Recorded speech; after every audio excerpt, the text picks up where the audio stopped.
this Hi summer. everyone, welcome back to Roll It Slant.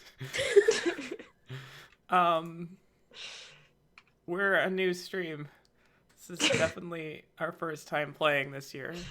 I think, is it? No, yeah. Oh yeah, we haven't When played did since. Numerius die? Was it before or after December Christmas? 16th. Numerius dies. That was Spoilers. years ago. That was Years not this year. ago. It was at least a year in the past. So how's everybody? That's good. I'm well as well. Thanks for asking. You're welcome. This is a really great conversation. Because right? we had. How are you, Casey? Moving on. Where are the announcements?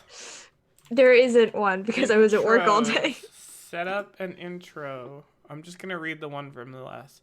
Okay, I don't remember. This what is it episode 24.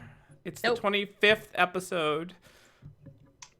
Go live. New episode of our weekly hashtag DND game, hashtag unexpected arrivals is starting now, exclamation point, as we race to save our sorcerer's sister. They already did that. She's safe. We're getting the recap in too. We learned some startling new information about the true state of a lich-ruled Eredor. I don't remember what that was. It was startling, though. Everyone looked startled. They didn't look anything like that when it was revealed. Join us on twitch.tv/rollitslant. So you're here. Good.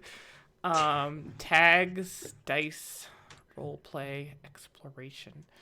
Intro, announcements, website, Undead Race available on DMS Guild. Oh, Advertise, It sure is. advertise Gnomes, aren't they? socials, Twitter, YouTube for back episodes, attributions, Sirenscape, Kevin McLeod, Adrian Von Ziegler, official campaign art by Michaela Scott, /@Jubilucky, parentheses, I'll link her Twitter in the description. It is in fact linked in the It description. is.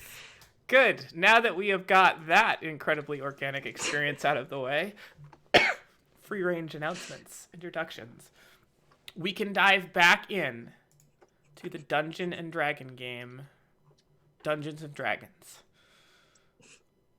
Where we last left off, but a year ago, not in game time, in real time, our characters had been whisked off to the port city of Vesular in the Decora Empire after having rescued Kendra's sister, Theora, from almost certain doom at the hands of some feathered miscreants seeking some information and using her blood, which for some reason is useful to them to do stuff with. I was almost going to say something, but I don't think you know that yet. So we'll just leave it at that. I think one of us Ominously knows vague. something. Well, Honestly, I don't remember what I know anymore. I would Hold on, I would let me I would repeat. corroborate that. I think at least one of you knows something. It's about as far as I'm willing to take a leap of faith on this. So, also in this fight to save Siora, unfortunately, one of the party members did not make it. Numerius was disintegrated as they refused to let the Nagpa, the evil wizard, vulture-like creature, leave. And upon his body disintegrating into a pile of dust, the others stepped aside and let this treacherous creature roam free. Will they see him again?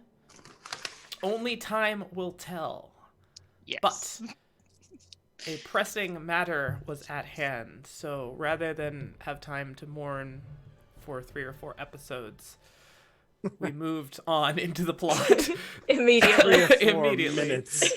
We spent a little time mourning. You did mourn. You mourned the whole morning, and then in afternoon I let you jump back into things. Didn't even wake up So- till that evening. Yes. So, With a new character sheet in hand, the party headed off to Vesular to meet up with Karut, who had an urgent matter of state business to discuss with you. Upon arriving, you immediately went to a CD bar and a library and received a unexpected arrival, a long rectangular box. And inside, the Staff of the Elders, a powerful arcane magical artifact that you recently procured at much pains to yourself and others underneath the city of Chora. An artifact that you thought was safe in the Bremeraldi archives in Vesular. Who was this mysterious stranger who brought you this? No one bothered to ask. But you all sit in the vomitorium of this bar. The smell of stomach bile and not quite digested food. Oh my god. Saturating your nostrils. Who as made you this ponder choice? Who made this How- choice? bizarre a remember. circumstance you are in. Don't we have a new friend too? You do also have a new friend is... We'll let him determine that. I don't want to take away his agency. I don't want to get I too think at close the to moment the we kind of murderers. have an employee. Yes, a new party member, Wellesley, has Mr. entered Wellesley. the fray. A mysterious character whose backstory is known not even to the player who plays him. Oh, I got a backstory. What will be revealed on this episode? Episode number 25 of Unexpected Arrivals. You hear a knock on the door of the vomitorium. Nevermore. We, just to clear we did like close up the staff and stick it in the bag of holding, didn't we? Nope, it's my literal last note says, I say, what the hell is this? And then we ended. Okay, then I slam it shut and stuff it in the bag of holding. I don't. Wasn't Lock it. the box really big? Yeah. I mean, it's like staff shaped. It's the same one. Isn't it the same one that they put it in? Is it? Am I able to put it in the bag of holding? You can certainly try, knowing that if you tear the bag of holding, it dumps the entire content Okay, into the... I'm gonna take the staff out and put that in the bag. of No, holding. don't do that. The box is lead lined. Yeah. I really don't think we want to take it out of the box. Okay, I don't think we want to rip the bag either. Okay, then we hold the box. What does Okay. lead line guess. have to do with it? Yeah, Is I like how we just Superman looking decided for that, this? that lead Who line exactly? But it's protected from divination magic. Because of lead? Because Damn it. I am positive that the box is protected from divination magic. That's what she's I'm been... not positive about that. That's what she's been led to believe. Maybe I'm pulling the lead line thing. Might be something I'm As you remembering all from sort of Critical Role. hand the staff case back and forth to each other, you hear Oh, wait. another knock on the door. Hey, is everything all right in there? We're great. No. Just where the lightsaber comes in and they start just breaching the door. So what would Wait, you like to do? There's somebody As you with hear us. the handle like jiggle a little bit. Hold on. Oh, yeah, that's right. You guys pulled me from the library. What the? All right. We have, if I remember correctly, a meeting to make. Yeah. Okay. So we'll be out in a minute. All Is right, there a I gotta win- clean up in there. Oh, okay. Yeah, you're gonna have to. I made a mess. Is there like a window we can go out or something? Nope, the vomitorium is sealed on all sides. Oh, God. All right. Well, I can identify the box if you want. If you want to sit another 10 minutes in here. no. We know Okay. what the box is. What? There is some question about being lead-lined or free from divination. I Or don't did William actually Pearl care. We're back. We're back. We're back. All right, I so just that's feel our like session. it's a bad idea to carry the staff of the elders just like around when it has been recently stolen from the fucking. Well, maybe From it's a Raleigh duplicate school. or a replica. Okay, so let's can somebody like maybe somebody makes a distraction out in the bar, we can kind of like sneak out with it. Yeah? No? You're gonna. I mean, You're she walked in with it in the box. That's true. So maybe we just walk out with it. Maybe we just walk out with it. Okay. And I with would that, like I to open go the back door. to the library. Yeah, go ahead. Yeah, just open the door then. It's just a stick, right? Yep. Wait, inside the box or outside the box? It's in the box. All right, the staff Which is is open. inside the box. Walsley opens the Wait. door. Does it open like this, or is it one of these like Amazon where it only opens on the end and you have to? It opens like a case. Imagine it being like this huge guitar case or something. No, it's a case for a But- staff. It would not but fit a not- guitar. Did she Not say so. keytar? Keytar. Alright. Yeah. It would fit a very small staff-shaped guitar. So you open the door. No one seems to pay you any mind, although you do get one sort of quizzical glance as all of you start filing out together. You do see a guy sort of very portly. It's kind of like a bucket of just various pieces of food, shoveling it into his mouth. Just sort of like, looks like he's waiting impatiently by the door. Thanks for coming in with me, guys. I don't really like to puke alone. You're welcome, Thanks. but it really stinks in there. That's why I needed you. I know. Let's get some fresh air. Okay, sounds good. All right, so departing the establishment, walking out into the streets of Vesular, you surmise that it's probably, I don't know, about time for your meeting. Maybe actually a little late at this point, as it was only an hour or so that you had to kill. What would you like to do? I don't think it's a good idea necessarily to just walk into the meeting with Karut with the box that is obviously the box that the staff of the elders was in when he's going to meet with us about how the staff of the elders has gone missing. That's true. It's probably not a good idea. So we're doing it, did- right? Did this That would be person- on brand for us, yes. Did this person own the staff that for some reason's in your box that made everyone go ooh? He's Yeah, Technically, it he belongs likes to it. me. well. that's also true. Oh, Are we sure that the staff doesn't fit in the bag?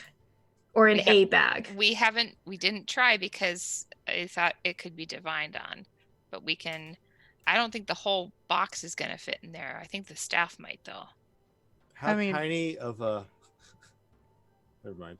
Well, I like go and I stick my hand, like arm, all the way into the bag. So it Your arm feels goes like all the way in. Yeah. feels See? like you Because could we've get that kept whole thing swords in the there. bag before. I So go ahead and actually throw that think in it would there be then. fine. if It we would stuck probably in be there. fine. And if it's not, we'll deal with the consequences when they come. Because Arisha will just get it for us again, right? Isn't that what she's going to do over and over again in some weird way? This is really weird. Okay. So I say we duck into like an alley or something like that and open it so I can put it in the bag. All right, everyone make a stealth check, please. Okay. First roll of 2020. Wait, are you mocking us or is this real? No, this is real. Hold on. 25. 6. Mm. Yeah. They say, are we taking a group average? Come on, Walsley. But someone has a 6. It doesn't really matter. It's a group check. Yep. Click. Click. Simon says click. I clicked it. I also rolled a 6, but got more. Wow. I rolled a 1S20, and it did not. All right. So, ducking into the alley, no one seems to pay you much mind. There is some sort of hustle and bustle about the docks that are nearby, and sort of beginning of the afternoon, so everyone is going about their daily business. And you go into an alley. It looks like barrels of kind of already gutted fish, sort of like the fish refuge. You see a cat kind of like picking at, trying to get up the lid of one of these barrels. It sees you and kind of hops down and scatters off. Okay, so I would like to, open up the case, put the staff in the bag, and then maybe put the case behind some of these fish barrels. Okay. Easy enough done. Okay. Slides right in. Case can get stood up or put back behind them as you were. Okay. Easy peasy, right? Yeah. Isn't the way thievery works, Tebrin? Just like this? Sure. Oh my god. I just committed a crime. Look, Akira, at best, you are an accomplice in a crime. That's not any better. That's No, I think it is. Generally, it carries a much lighter sentence. I mean, haven't you accidentally taken a book out of a library once? Like, accidentally No. have stolen it? No, Not never. even your Well, most I've stolen favorite quite a lot book? of things on purpose. Well, that's not lawful. Correct. Cool. Way to Actually, get... stealing can be very lawful. It depends on your method. Nope. I think That's you're actually also 100% wrong about that. Nope. I mean, there are many people who would argue that taxation is a form of theft. What about stealing somebody's heart? Is that Ah! theft? Wait, are you telling me that you don't pay taxes? Kendra, Have you? Akira, what is it about me that makes you think that I have registered with any government? I have a feeling they have a file on you. That's a separate question. Generally, those kind of files do not generate tax returns. I think that I'm gonna have a panic attack, so maybe you should just change the subject or something, because I'm not. Akira, we've been traveling Things together that we've for at been least doing 6 are months. just coming to my Akira, right now. we created a lich, but it's the tax that you're getting hung up I on. didn't create a lich. I did not do that. No, but you're not paying your tax either. So Hey, Walsley, how do you feel about undead? Why?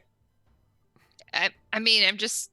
If you, That's an awfully interesting change of conversation. There might be some undead in the future. I mean, Also yeah. might not. Who really Hey, knows? who knows, really? Who can tell? I mean, Shook the magic 8-ball and said, besides try that- again. as an overarching generality, they're a blight on the land. I'm sure that there's many you could find that aren't, but I just happen not to have ever seen those. Well, I tell you what. We'll take you on an adventure you'd never been before. Mm. We will probably kill a lot of undead. Yes, we will. I don't mind fighting them. They're usually slow and sloppy.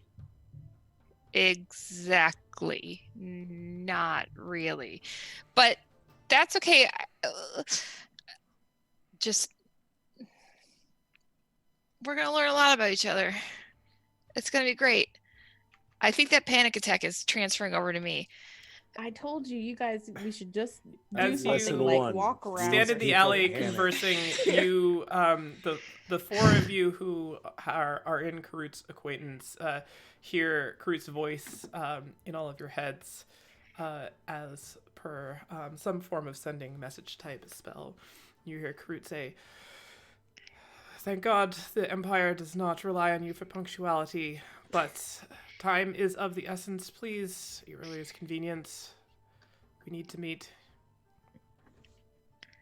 On our way, we got sidetracked by a tax reform. We'll be there soon. And We go. We go. All right. Where are we going? We have to meet up with a guy about a thing. Thank you for including me in all of that. I don't remember. He's part of the Brimeraldi school. I can give you a brief history lesson of current events if you'd like as we walk along. And I can just start droning on and on and on about Karut and how much I hate him and and that pretty much takes up all the time, so I didn't really tell you any information. Yeah, it's probably about a 10-minute, 15-minute walk there. So you do get an I earful. just get to the subject of Affy and then we're done. All right. And as you say Affy, you do arrive sort of at the front large steps going up into this very tall red brick building. The front of it has sort of flanking this multi-tiered stairwell has two large statues of lions on either side. And there's two sets of large kind of ornate double doors, and then framing on either side of those is basically almost floor to ceiling tall stained glass windows and kind of this multicolored, almost like kaleidoscope pattern that just sort of reflects all of these different colors and patches of light out on the ground in front of it. So it's just kind of like this wash of all these different colors. The building itself has sort of large steepled roofs. It's a little bit different architecturally around here than it was just kind of upriver. In Chora, you're guessing that likely sees a bit more variation, weather being so close to the ocean itself.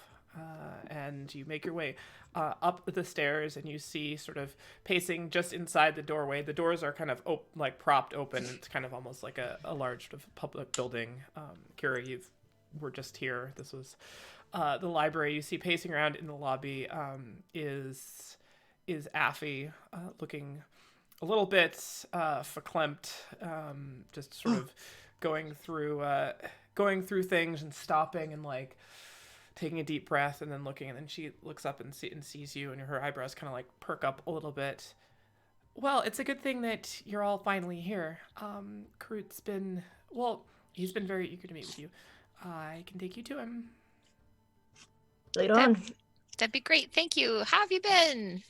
No time to talk. Afterwards, maybe we can all go out and get some soup. Okay. She turns and That'd be a super date. she turns and you can tell she hears you but doesn't say anything. Heads off Fair. sort of the left side of the lobby through a set of doors into this kind of rows of bookcases and stacks, and you can see that all of these small tables look like they're seated with many different students that all have just piles of scrolls and books open, and occasionally you'll see like this little like flash of some sort of conjuration or something, a wizard school at work, and you kind of weave your way through these tables and various bookcases. It looks loosely organized, but there seems to be like a lot of just kind of like, oh, I'll put this stack of stuff here and we'll get to it later. No one would know if you took a book, Akira. I don't want to take a book. I might want to take a stab at some organization, but Wouldn't that hurt the books? All right, I'm going to need you to Not roll literally. initiative. We're going to make an attack roll on organization. This wasn't the encounter I had planned. But...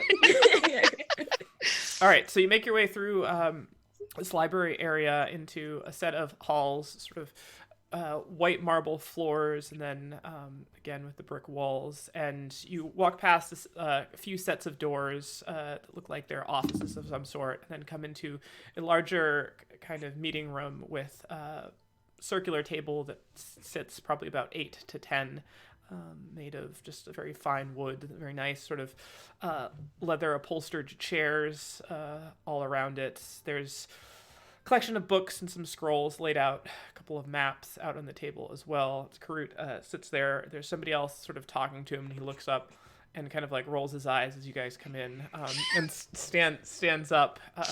That will be all for now. Thank you. We'll continue this after my meeting. Well, I'm glad that you could finally make it. Affy, thank you for shepherding the kittens back this way. Do come in. There's probably a kitten. Wait. I'm gonna take it as a compliment.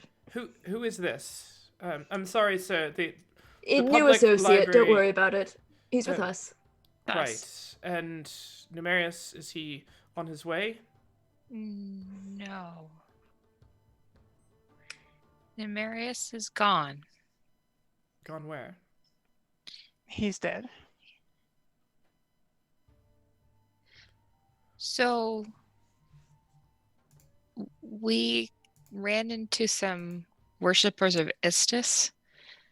Not any kind that I've ever met before that look to be working with or for or in favor of Torin.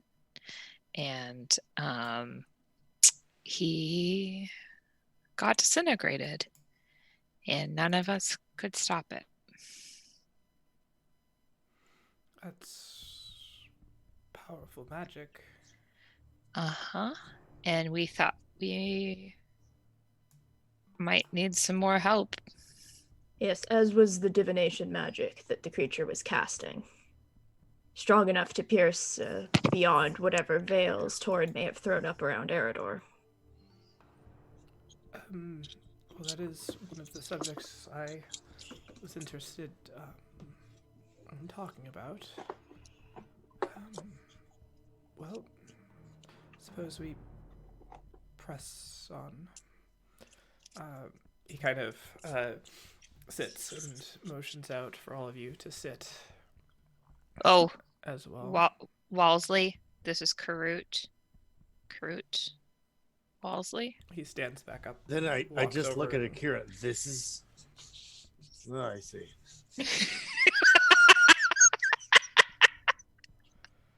Tevin is going to just kind of sit down in the chair kind of nearest to Karut and just kind of like lounge there. Is there strangely enough chairs in this whatever office thing?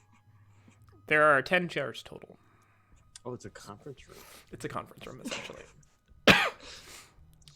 Yeah, and looking out, there is sort of a map of Eredor kind of just laid out on the table there, and it appears there's some other pieces of parchment, which are some scrawled notes, as he sits down and kind of steeples his fingers, looking over everything in front of him for a moment. There's just kind of this pause where you can tell he's just sort of like processing the news that you just told him, and then sighs. Well, as you had requested, the Emperor did dispatch some resources to look in on Eredor itself, and I was authorized to brief you on what we found. I'm sorry, it's might not be as helpful as you had hoped, but does raise some interesting questions. We sent out 2 scouting parties, one by sea to head around from Ibelline up the eastern coast, and one straight from Grimtide over to see what we could make. The last we heard of the mission heading out east was that they were entering the Sunken Grove Bay. We've now not heard from them for several days, and we fear the worst of their ship. The other made landfall not far from the Stalwart Gate, which defends the western pass through the mountains into Eredor itself, and shortly after landfall, we lost contact with those scouts as well. We dispatched another member of the ship's crew forward to see if anything had happened, and he found their bodies just strewn along the road to the Stalwart Gate itself. all the bodies were torn to pieces and arms and limbs just strewn about. In a hacked apart by swords way, or in a ripped apart by wild creatures way? I'm not privy to all the details, but it did not seem like any sort of clean or calculated injury. It was gruesome, is what they say. We also have been doing our best here to probe in through arcane means to scry into the land itself, and careful not to arouse suspicion, the Encircle moved slowly to push their way in through scrying, and noticed that a lot of the topography of the area has changed. What we surmised were once farmlands now appear to be mostly flooded and swampy. But the most alarming part of all of it was that the area itself was kind of seeped and saturated in a magical energy. It makes scrying and divination very, very difficult, and they don't have an explanation for it quite yet. I believe Any guesses at the nature of the magic? The leader of the Encircle said that looking for anything in particular was like trying to hear a whisper in a room full of people screaming. It's not that things are being blocked. There's just so much noise there, so much energy that it's hard to make out anything clearly.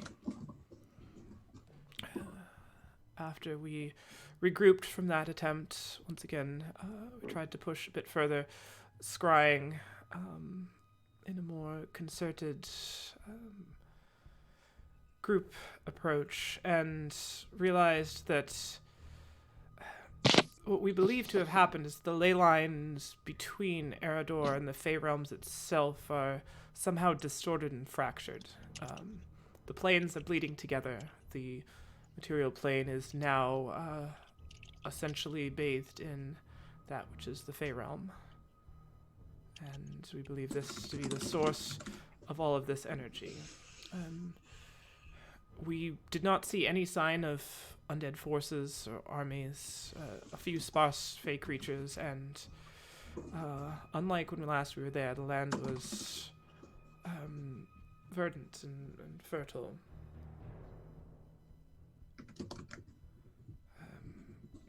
Romont itself appears to be heavily warded from all magics, and we were met with none so pleasant greeting when we tried to press our luck divining into it. That, I believe, is Torin's control. Romont itself is impenetrable. So, would you say that the exterior of Eredor, the non-Romont part, is controlled by a different force? It's hard to tell who controls what. I mean, Torin is still sovereign over all the land. We saw no other armies. We saw, in fact, almost no life at all, aside from the plants and occasional animals and a few Fey creatures. But there were Fey. There were indeed some Fey. Nothing looked organized or militant in any way. Well, I mean, it's the Fey. There's only so much organization chaos will bear.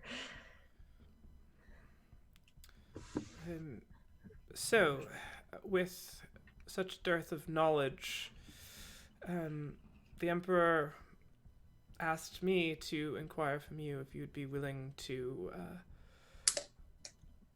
perhaps aid in another reconnaissance mission. He's sympathetic to the desire to help in this situation, but is unwilling to commit forces into that which what he does not know. Our divinists want to try a more radical approach. However, it's incredibly dangerous. I have cautioned them against it, but ultimately it is their decision whether they want to push further through other means.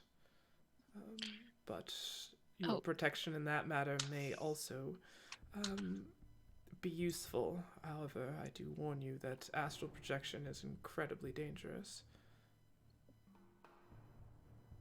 We're going to astral project there? Well, the divinists are capable of it, and they may be able to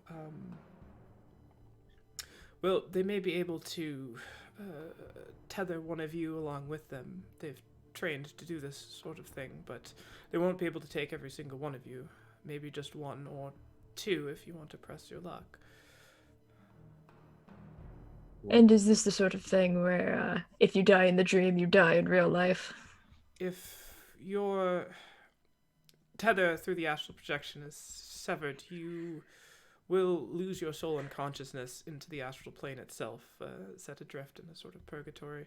Your body will... Bold of you to presume I have a soul, but... Yes, your body will theoretically remain alive, just with no consciousness in it.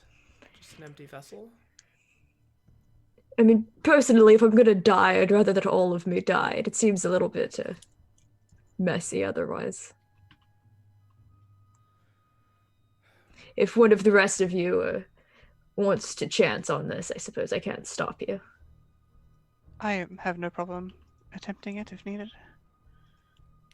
Sorry, I'm just a sailor. I What don't do we think hope we... to gain by dream walking over to where? It's a good question. I'm not sure I see the... What's the value and why is it like the kind of dream that kills you? What?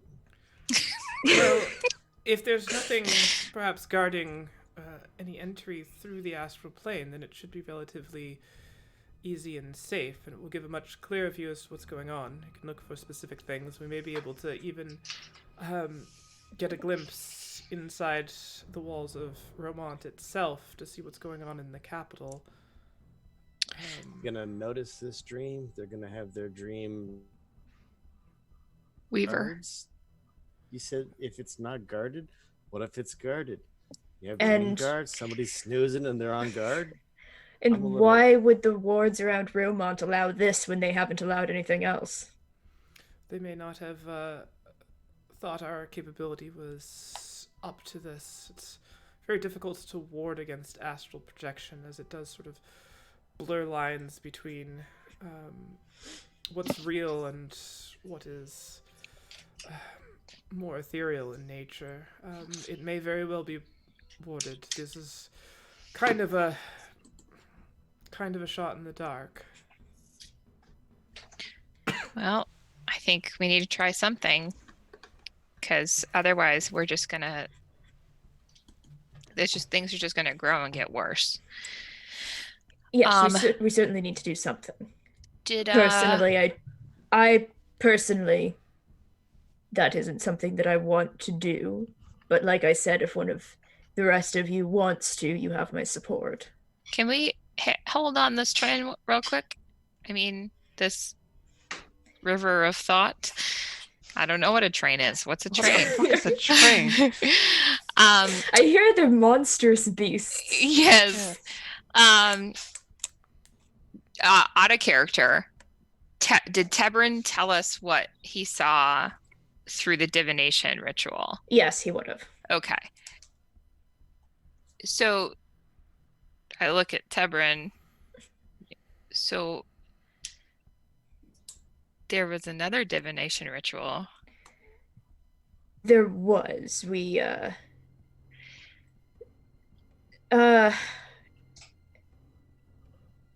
our bird enemy got a little bit handsy with my girlfriend and was using her blood to... Kind of like stabby. I would say more stabby.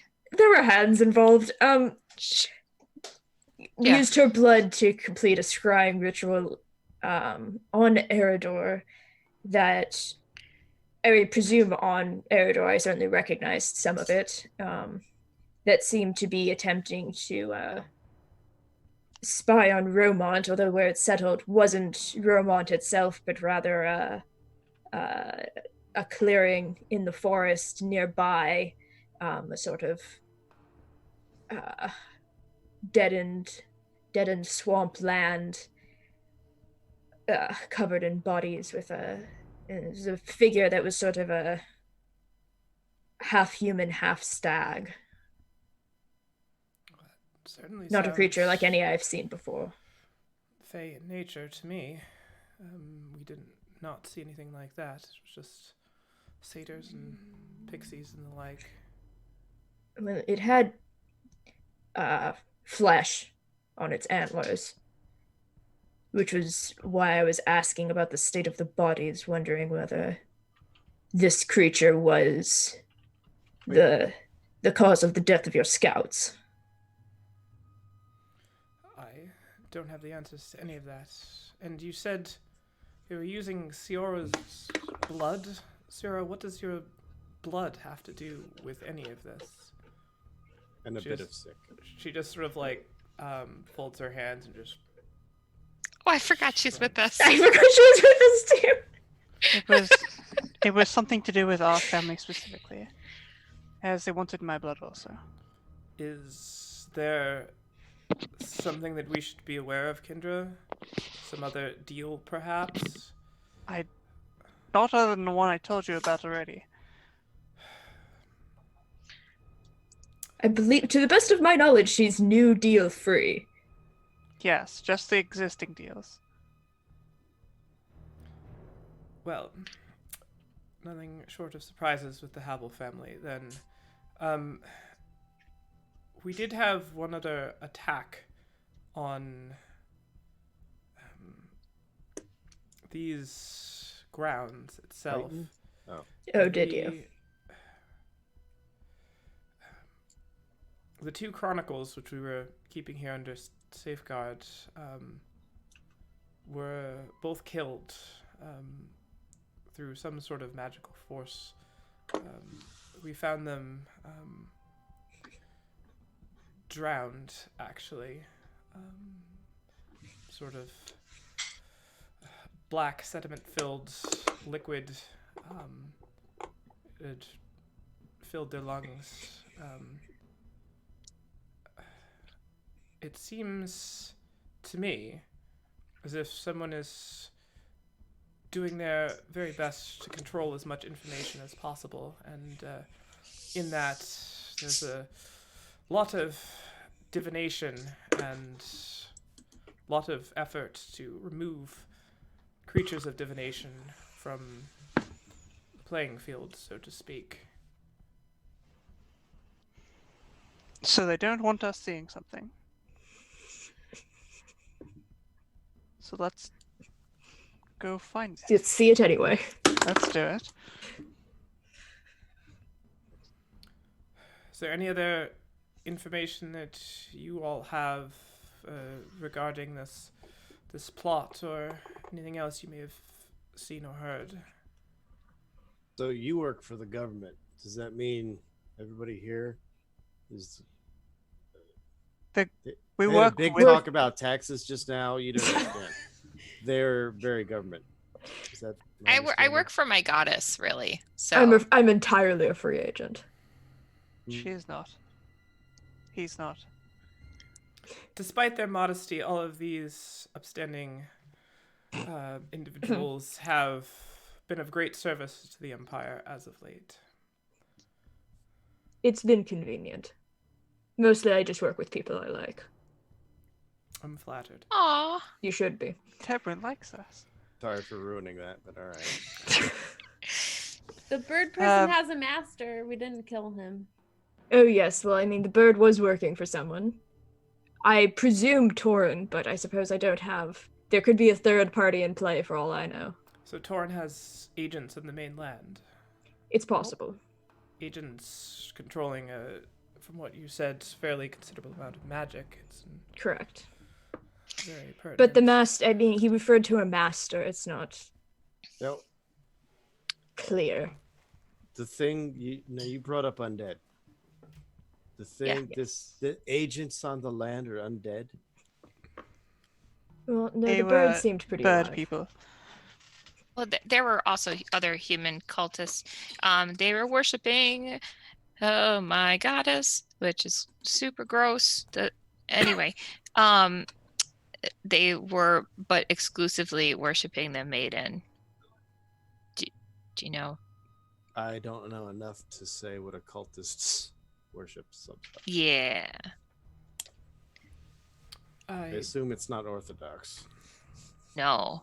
You usually worship the three, the mother, the maiden, and the crone, and it's off balanced. But they have worshipped Istis in an imbalance.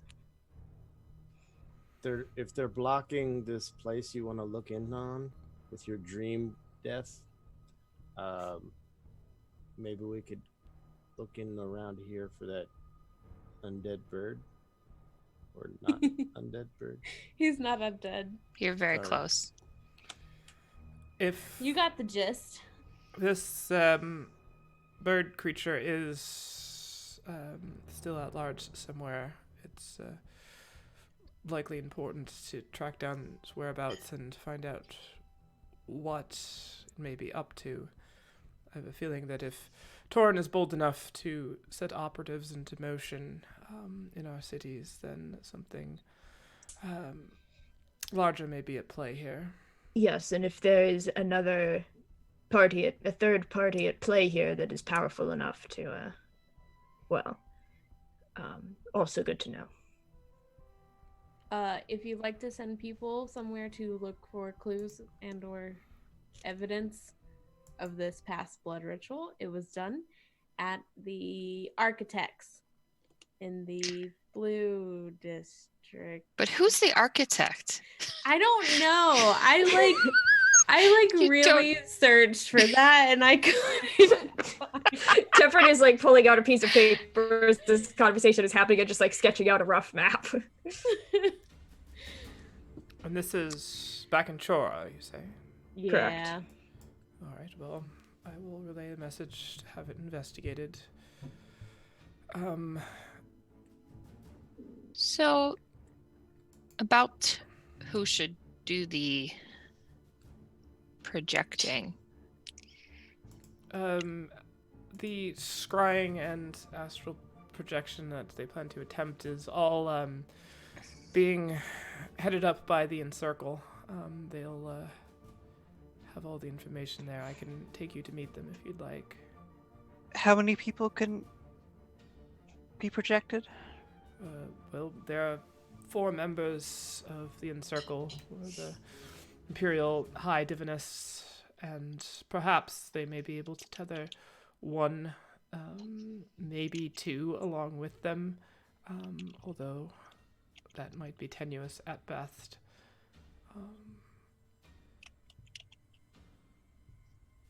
When you're projected, do you retain all of your... Can you cast spells when you're projected, or are you just existing in the projecty way? The projection extends your essence, your ability to influence your surroundings on levels where energy is concerned, but not physical interaction. I believe most spells probably would find effectiveness to some degree or another. It may be a little unpredictable, but I'm sure that won't be of any concern to you. Wow, boy. You've reeled me in. Oh, Karut, you've... The Encircle can tell you more. I'm by no means an expert on divination. Simply have the requisite knowledge to supplement my other fields of study. I turn to the party. So should we meet them? Well, Can't hurt, I suppose. right. Oh, it can. Well, I mean, I'm not going to be paying Let's attention go. anyway because this goes over my head, but so it can't hurt me. I imagine I'm sitting like across the table from Roswell, and I'm gonna be like, trying to just speak to Roswell, but it's not really working. That's not how the world works. That's not how speaking works. If you can't reach her shoulder, you can't talk quietly. But if your head is on her shoulder, then nobody else can hear you. I imagine that this table's very wide. Like because there's battle maps. Like it's a big. So I'm trying to be. And it's really echoey as well. Yeah. So, should we tell him about the crusade? The call to arms? Oh yeah, go ahead. Nemarius? Oh, Sure. okay. So, Nemarius, he before he there's a call to arms and a crusade, and here's the copy of the letter. Okay, there's some people that are going to help out. Well, Cast's legacy of effectiveness has continued on posthumously. This is definitely fortuitous if you're hoping to make some sort of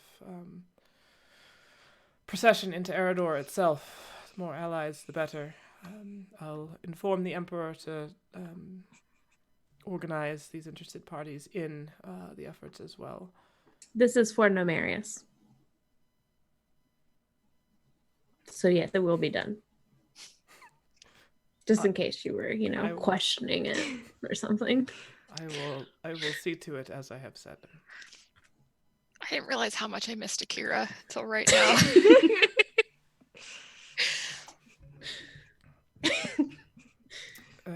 So you wish to meet the Encircle? Is that the consensus I've gotten? Yes. All right. Well, he sort of stands up from. Wait, I have a question. Yes. He He sits back down. So just to be clear, so they're going the Encircle people. They're gonna try this astral projection or trying to get like sights into Romont. But what are your plans? Like, if it doesn't work, what do you and the Emperor plan on doing about this whole problem? I plan on following the direction of the Emperor. He has asked me to see if your party would be willing to go and investigate further. And Yes. as of right now, that is my course of action. My surmise is that if you go, I will also be asked to liaison on behalf of the Empire itself. Okay. And perhaps... So wait a minute, you would project too? Well, No, if we And went you're over talking there. about physically going, I believe. Right, like if this astral projection fails, or if it doesn't fail and we got no more information or whatever, what's the next step is my question. They need to work that out, and we need to work that out. Well, They don't have a 16-step plan for success. But there should be. Okay, well, You write it. we don't need 16 steps because we're going to succeed on this one, aren't we? I Akira? would say at least 3 different plans. Like if this doesn't work, then you do this. If that doesn't work, then you do this. Or you have 2 plans going at once, and then you have another plan behind that plan. Or we could just wait, wing it. Let's just wing it. Every time That's we how wing we it, it's usually going do really it. well. Yeah, let's just fucking wing it. if it We're will, no. wildcats. if it will assuage your anxiety about the Yes, level well. of planning, I just Akira, want to know what your commitment is to this issue. the Empire actually. is investing all of Kira! the resources that it can in order to help this problem along. However, we're not willing to jump in without knowing what's going on. I'm told that there is some expert en route here that has been brought in from outside of the Empire to help inform about matters of divination and necromancy and that sort of thing. So perhaps they will have What's- insight. What sort of expert? All I'm told is it's just someone that they have sought out in the southern half of the continent. Things are a bit more liberal there in their willingness to explore certain facets of arcane magic. Yes, and Sure, something. you're aware. Yes, vividly. Just wondering if there was someone I knew. I'm not privy to all of the details of all the comings and goings. Fair enough. So, any more questions? Oh no, I just wanted to, I don't know, make little jabs at Groot. Anyway, we're Well, done at least now. you're honest about it, I guess. Okay. I look at Let's- Akira, like realize silently. I'm like, No. Let's go to the in-circle. All right. Are they Tipper is showing prepared? Is this not a undue thing? interest in Is the it- conversation Akira and Roswell are having. They're ready for us? What time is it? If they're not ready, we'll walk really slowly until we get there.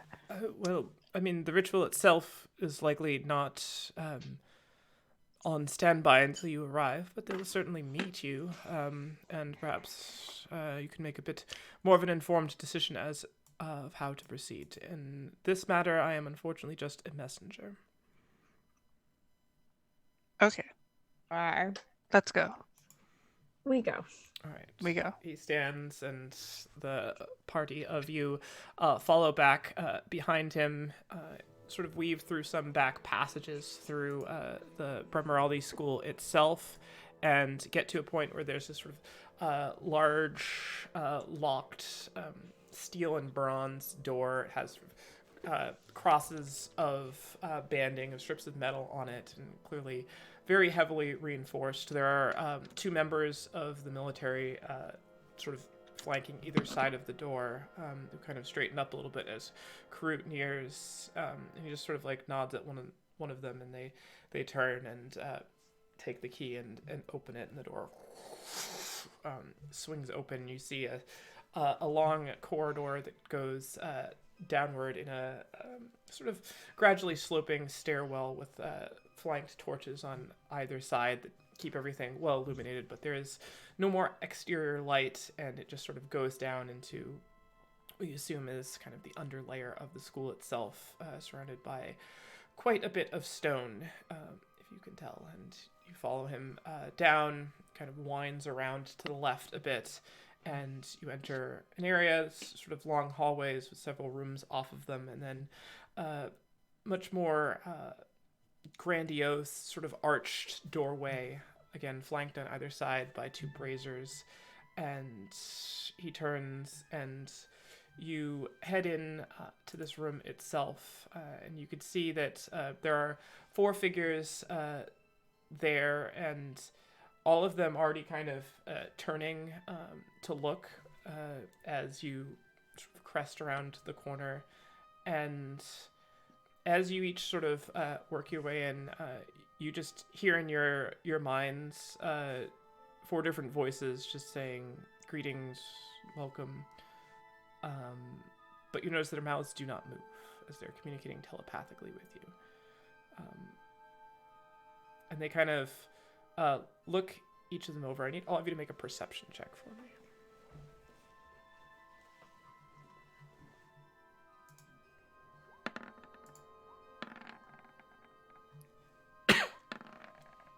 $23. I got a nat 20, Oh. so I got a 25. 26. All right. So everyone except for Wallesley, you all notice that as Siora enters the room, all of their focus immediately goes to her, and all of like the voices and greetings in your head all drop out, and everything just sort of stops for a moment as you file in, and Siora just sort of stops in the doorway a little bit, looks a little confused, and you can see all 4 of them sort of, their expressions change and smile, as if it's kind of like a more pleasant or familial kind of introduction. And Siora looks a little confused, and then she kind of like just like, you know, puts on her like, let's smile and be polite face, and then she kind of steps in. Well, this is the Encircle. These are the guests that I had told you about, but I'm sure you already know that. Little divination humor. The rest of this area is up to all of you. I will remind you, as per the Emperor's wishes, that if you are going to try to attempt what you are doing, it is of utmost importance that you don't perhaps show more of our hand than is needed to whatever forces are there. We'd like to learn information about them, but not vice versa. And also, it's incredibly dangerous, so please, with the unfortunate news of earlier, I would like very much to see all of you able to continue on with this fight. So, you've been briefed, and should you need me, I'll be upstairs in the room we were in before. Good luck. Kenai. And he sort of turns and walks out, and they all sort of nod at him. And looking over at the four of these figures, you can see that their hair is all quite long, but it looks like it's done up in sort of these long, elaborate like buns and braids, so that all of their hair is very sort of neatly up and kept. There are four figures, two high elves, a female and a male, one with sort of just stark white hair, the other with this kind of almost shimmering silverish hair, the male. You see a female half-orc, which kind of catches you a little bit off guard. Her head is just shaved completely bald, and she has on her two tusks, each of them is kind of has a hole almost like drilled through them and kind of pierced, so there's like a ring on each tusk. And then the last is an auburn-haired male human who looks like he's probably the oldest of them. The other ones look quite young, although two of them are elves. So it's hard to discern their age. You can see their dress is sort of form-fitting robes of cream and crimson in color, just multiple layers of kind of ruched fabric draped in various ways and clasped. And these sort of very elegant stylings that are very much in contrast to kind of the more regimented feel of the rest of the Dakora Empire. There's sort of this asymmetry and intrigue to the way that they're presenting themselves that just sort of strikes you as different. And you can see that all of these robes, the free-flowing fabric, it's all cinched together at the waist, as they all have kind of like a large waist belt that's made of this golden metallic kind of stylized mesh that goes over and it kind of joins together and then curls up to become very ornate necklaces that go around. So it's all sort of connected together, each one individual, each one kind of matching and flowing with that. And at the center of these necklaces, right where it connects to all of that, each of them have a fairly large kind of fist-sized crystal sort of nested into this warm, glowing gold around it. And the slightly older human man turns to all of them. Forgive our intrusions into your mind. It is how we prefer to greet and communicate. It's much more effective to know one's mind than one's voice. I'm sure you'll agree. Some people find it unsettling. Yes. Correct. So, Kroot apparently has briefed you. We have tried our best to press the eye of the Empire further into the shrouded shores of Eredor, and have seen what we can. However, it is not all that we can do, and in service of the Empire, we are sworn to do all that we can do, even if our safety is perhaps at stake. We are interested in pushing further, pushing the limits of divination itself by extending our very being into the borders of Eredor in hopes to see something more. There's something going on there, something unsettling to those who are used to seeing everything. And in all honesty, the circle cannot tolerate secrets. We abhor the unknown. No, we must pull forward. But the process is incredibly dangerous and of extreme risk. Any help that you are able to provide would be greatly appreciated, though we do not expect you to take on this risk lightly. And if you are unwilling, that is perfectly acceptable.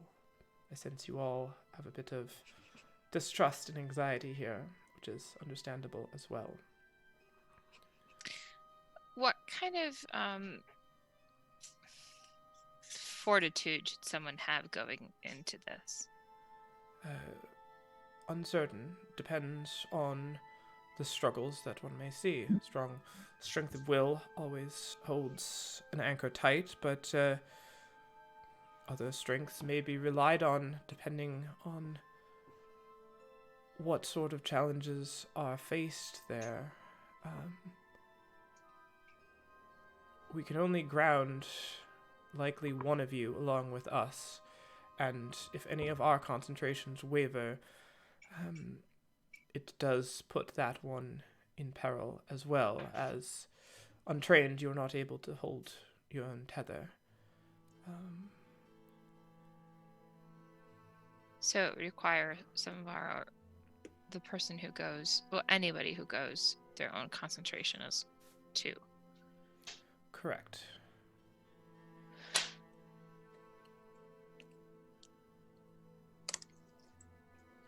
I'm interested in divination. I think it's fascinating. I've done a little bit of it, and I'm no expert at all, but it is very intriguing to me. It is indeed the search for knowledge. Yes, I am a very curious person. We know. I like answers. Does anybody else want to go? I would actively not want to go. Okay, so no Tebrin. Anybody Or else? Tebrin. I am on the fence. Like keeping my feet on the So ground. you want to go as well? So you and me But both. I know that this is kind of like you have more of a connection to it than I do. I have been to Romont before. Well, it's more than that, but I won't say what my opinion is. Anyway, I don't know. I don't want to take away from your experience. If this is something you're wanting to do because of the past, or if you're just why do you want to go? Well, one, I think astral projection is sort of cool as fuck. Wouldn't you agree? Yeah. Yeah, it's sort of cool. 2, I'm sort of curious what Romont's like at this point, since we sort of fucked it up before. That's what I'm saying. That's what I was trying to say without saying. Like, I didn't personally do this, but I'm interested. No, you're part of the group. You have part of the blame now. I don't know about that one. It's in the contract. But I don't want to like force somebody out that wants to go. So I don't want to force you out if you want to go. okay, then I'll go. Hang on. I am worried. I'm like already astral projected off. I am just trying to understand who would have the best ability to be successful in this mission, regardless of personal experience or not. None of us have any idea what's going to be like there. As long as somebody can hold their concentration, they should probably be fine. And we also know that you can cast spells when you're there, which makes me think it's somebody that can cast spells, whoever that might be. These 4 robed folks who throw their voices, they really was looking at young Miss right over here. What about her? She is... We will not send her. She's too valuable. That's fair. Sierra just sort of like nods. Teppan is going to kind of drift over towards her as well. Actually, Kendra, do you want to ask them about what your capabilities are? Because you asked Karut before, and I just, he may actually not would know. I be able to cast spells while astral projected? Yes or no? The man just sort of, you can tell he's a little hesitant to reply, and you guess that it's likely more of a reading your nature than whether or not he knows the answer. As the female elf sort of steps sort of just past him forward again. You hear her voice in your head now, so no one else hears this. You may cast as many spells as you like. The consequences of those spells, though, will be wrought on all of us. Their effects should be as potent as they are here. But playing with boundaries of planes can have unexpected consequences. I think really hard for a moment before accepting I cannot think back into her own head. And does this mean I have to be concentrating? So does that mean concentration spells are bad? Our concentration will keep you anchored. If our concentration breaks, you are in jeopardy. Understood. So, I encourage you to help us maintain our concentration. As for both you and your friend, and then, like halfway through the sentence, Akira, you start hearing her voice in your head now as well. She just sort of turns. Her head is sort of like a little bit to the side, and her fingers just sort of curl in together. As for your friend, I find that perspectives, both new and old, can see both sides of mysteries. That which might be blind to one is clear to the other.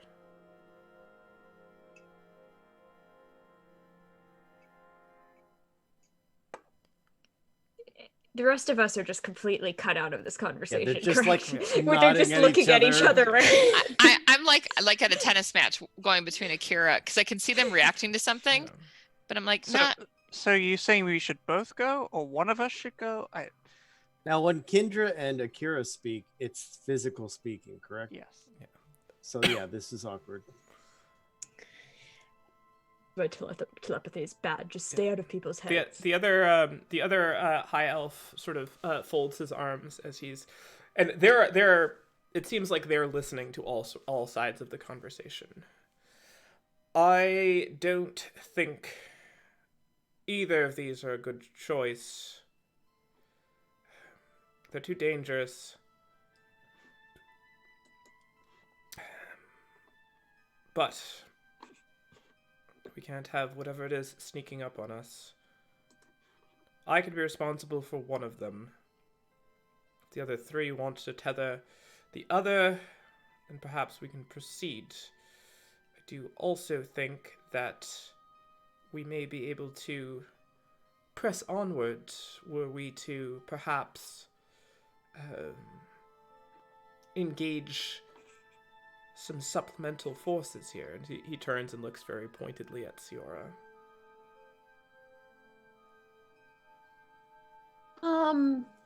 What is your goal? Like, because I don't want to put you all at risk.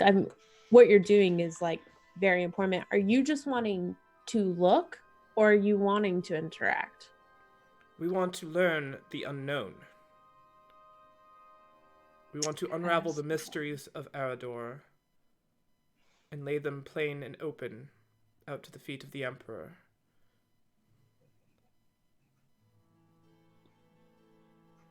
I want to know too. Well, but let's go find out then. I don't want to put anybody at risk. If you think I'm too dangerous, then I respect your opinion.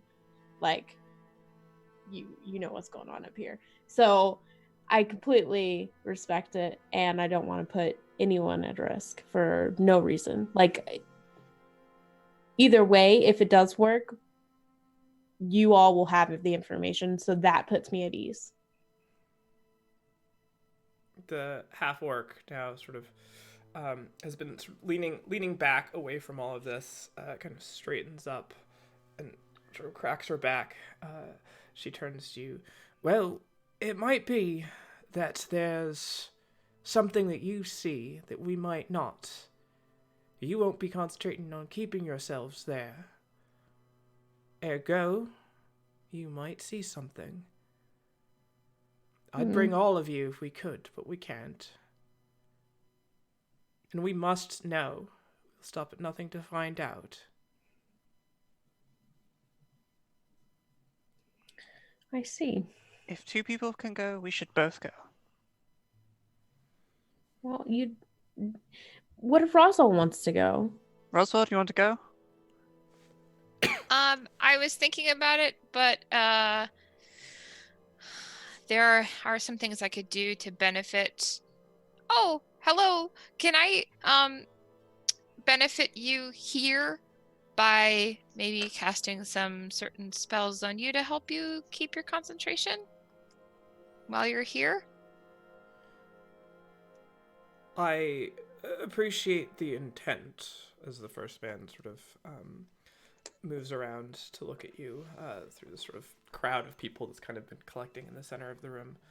But the less magic involved, the clearer we'll be able to control everything. Oh, not even like a... Can I help my party mates? I don't think both clerics should go. So, in case something happens to someone here. I agree, but I know that, well, you have a bigger tie to this than I do. I don't need to do everything. It's okay. I just want to make sure. It's okay. I just want to know how I can be of use here. I don't want to take an experience away from you, though. Oh, Kira, just go. Okay. Yeah, okay. You're You going, got the Kira. big divination Jones for this. I'm holding myself back. Can you take notes when you astral project? Oh, damn. Can't interact physically. You can't even turn the page of a book, Akira, when you're over there. You're going to see the juiciest, tastiest books. Can't turn the page. But I will see things on another part. You know? Couldn't have put it better myself. Let's No, go. but okay. And Okay. Kendra, you're going to be in control of everything, right? Absolutely. I will only chaos take control when I want it to. Half of the time. Okay. Can Great. you just not fucking flip a coin when you're over there and Nope. take something seriously for once? I take everything absolutely seriously. But, do you plan on... Because you're so interested in the spells that you can do if you... can you restrain yourself from doing something? We don't want to give it away that we're there looking. We want to see everything, right? I have no interest in getting there and immediately casting 400 spells just for the fun of it. I will cast spells if and when it's necessary, but have no reason to do so otherwise. If you could come up with a hypothetical situation in which you would need to cast a spell, what would it be? Look, Akira, nothing I have ever done has been anything but what I believe is necessary to further the ends of what we're doing. Oh, that's not. Everything I've ever done has been to further ends. This is not as strong an argument as I think you think it is. It's incredibly strong. Look, let's just... What's and the Cameron, task at hand? steps up to both Let's of you go. and, puts his hands on your shoulders. She goes, look, just channel me. Be quiet. And that's when I fireball. Be quiet. Listen. And everything has its leverage point, and you don't have to use magic to take advantage of that. Yeah. I feel that like 100%. All right, good. And he I kind of like claps her on the shoulder. And I think it's The not man that brought us here said it would take a little while for you to prepare the ritual. When do you plan on doing that with my two very philosophical friends? I believe the ritual can be ready in the course of a few hours. Are there any wine cellars near here? Fish barrels. I would love a drink. There are 38 local establishments, each with wine cellars, within walking distance here. 142 on the All right, Island what's itself. what's one that a bar that you like that's nearby? I don't think they drink. I'm very sorry for you. I don't feel the need to partake in alcohol, as That must be nice. Well, so during this, so what preparations can we help with, and what should we expect during? we will, all of us astrally projecting, be in a vulnerable state. We will be perfectly safe here in the archives itself. It is protected from divination, and we control what goes in and out. There's never been an item or person here that has come or gone without our knowledge, and we continue to keep it that way. So things always go according to our plans, so I think that I would like to stay and protect you during this ritual. It is unnecessary, but if it eases your mind, of course. Oh, it sure would.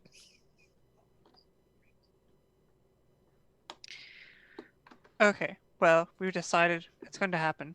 That means you can't bring your boom powder. So wherever you're hiding it, it's not gonna go. I can't interact physically with the place, so no, there will be no boom powder. Unless I conjure boom powder, in which case then there will be boom powder. No, but you've said to me it's in your head, which that doesn't make sense to me, because a physical thing can't be in your head. Okay. All right, wait, I've got a really stretchy analogy here, right? So all those things that you learn, right? They're just ideas, and then you put them into a book. Asking you. Well, I can conjure things. It's magic. It's what I do. You know how I make fire out of my hands and shit? That's in my head too. I don't just have fire pouches somewhere in my body. Like,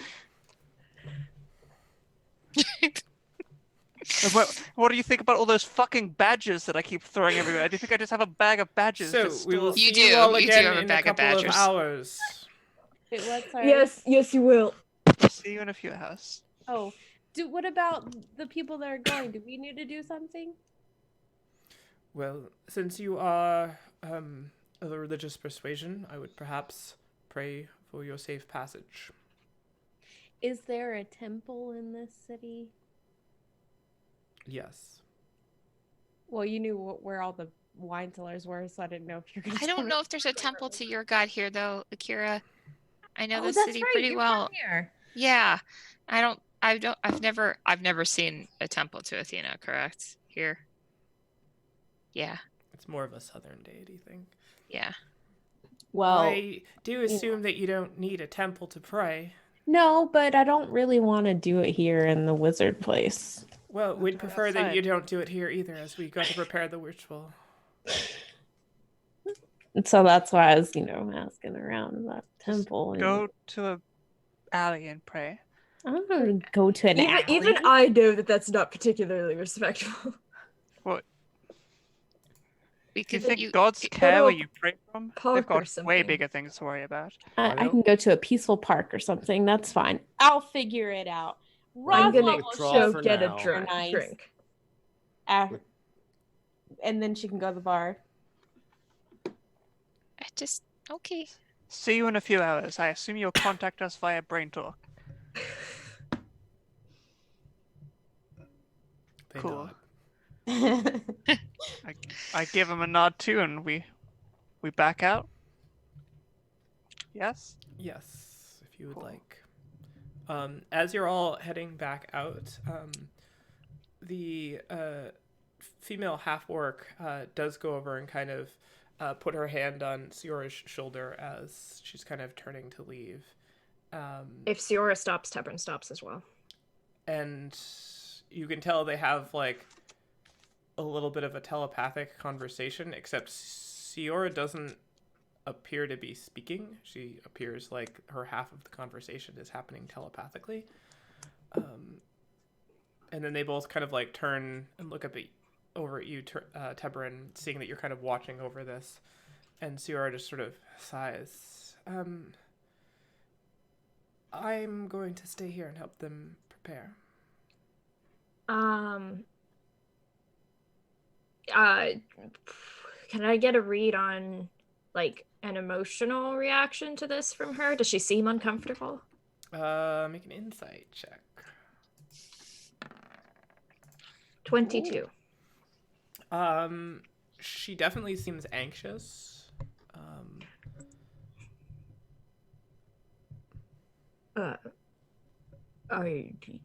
You want me to stay? I think it's maybe better that you don't. All right. It might be in the way. And he just kind of like puts on his best kind of winning smile and gives her a little bit of a bow and turns on his heel and walks out. All right. So off you all go. You're kind of escorted back up and out into the main part of the archives. What would you like to do with the time that is given to you? Pray, not in an alley, and not here in this building. Go get that box. All right. The box is easily enough retrieved. It's gone. What? It is not gone, actually. You all collectively rolled high enough on stealth. So the box is retrieved. The praying can be done. Does anyone else need anything? I'm gonna go find Krut's office. All right. You see Krut is still sort of in that kind of larger room. You're guessing it's not like his personal space, but it is sort of like where he has set up and has spread out all of the things that he's working on at the moment. Yeah, Tebrin's just gonna kind of like casually like walk around and like poke around a little bit and then just kind of sit down in a chair and put his feet up on another chair and pull out his flask. Can I help you? I mean, if no, not just, needed some place to go. If I'm bothering you, I can go. No, by all means. Perhaps if you're willing to share. He immediately passes it over. Krut takes a big swig and kind of puts it down and just slides it back over to you. Yes, keep things fresh and all.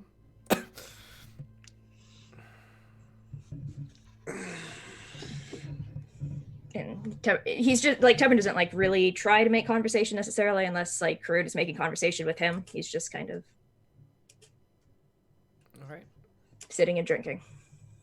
Krut kind of, you can tell, is just poring over various books and kind of picks one up, leafs through it, like he looks for something specific, puts it down over here, this and that, and occasionally knocks some things off the table, picks them up, straightens, scrolls out. He's sort of, it's a little anxiety inducing just to be around. It's just like everything about it is just like a little bit manic, a little bit OCD, but seems like he's accomplishing things as he goes through. Does he seem Tebrin's traveled with Kroot a fair amount. Like, does this strike him as like normal Kroot behavior? You've never really seen him in a non like adventuring mode state. He does appear like he's a little bit more out of sorts than he normally is. You can make an insight check if you would like. I will do this. Try to glean more information. Maybe. I will click on the button and nothing will happen, and then I will click on the button. Nope, there it goes. 26. All right. He does seem a little bit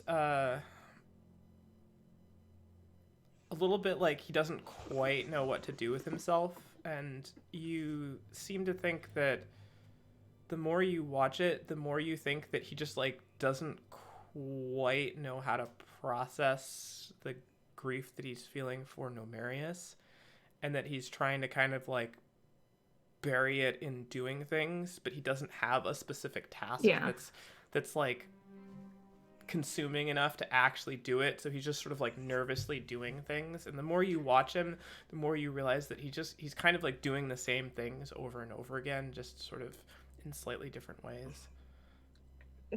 After watching this for a little while, Teprin kind of like screws the top back on the flask and like sticks it back down in his boot and just kind of like, come sit for a second. You're making me dizzy. I am sitting. Well, come here. He sort of slides his chair over a few loud sort of like around the table.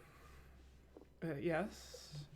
Look, personally, I prefer not to do feelings, but are you all right? I'm fine. Because you don't seem particularly fine. Well, it's all right to not be fine sometimes. There is a lot going on, and there's a lot at stake, and clearly things are more dangerous than we thought, and well, frankly, you should have been better prepared for all this. Yes, we should have been. I can't always tell you everything, and I tell you as much as I think I can get away with. Crude. Akira has her own hang-ups that extend beyond the grasp of any sort of comprehension that I can try to extend in her general direction. But we trust you. I know that you're doing what you can. Believe me, I know what it's like to have multiple personalities, weights on your loyalty. And he kind of, as you're doing this, he stands up and kind of starts pacing a little bit. The world is a complicated place, and I don't think there's a person among us who doesn't have expectations placed on them by other people, or has created bonds accidentally or otherwise that we all have weights that we have to bear, and they pull us in different directions, and often there isn't a good way to balance them. It is what it is. Sort of nods, and as you kind of finish what you're saying, he gets up and he kind of like shuts the door, and then he pauses for sort of a second as you both kind of just like look at each other in silence, and then he takes several steps closer and kind of leans in. What I'm about to tell you, you didn't hear from me. They knew. Absolutely. We knew the whole time that this creature was here, and in an effort to get some sort of information, he was allowed to roam and run free. We potentially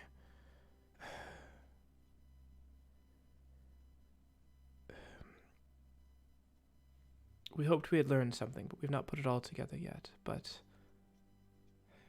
the consequences were too high.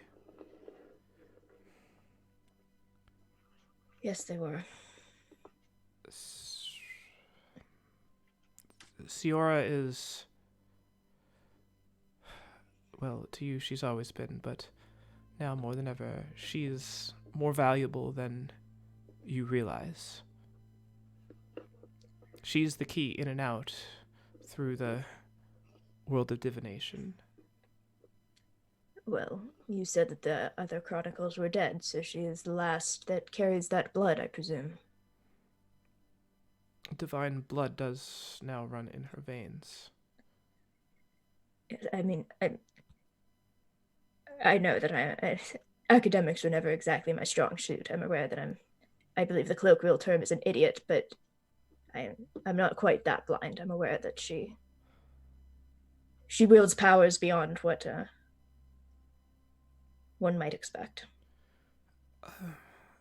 And one last thing.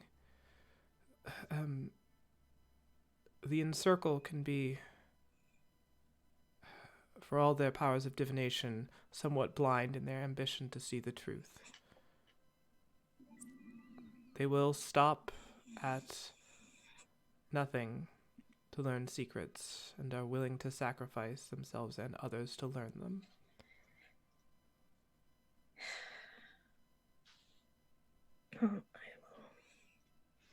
I will warn Akira and Kendra, and the rest of us are going to be in the room, but at the end of the day, I mean,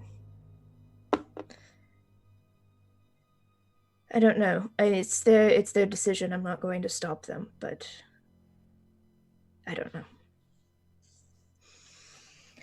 But thank you for your honesty. I do appreciate it, and I recognize the weight of what you've done.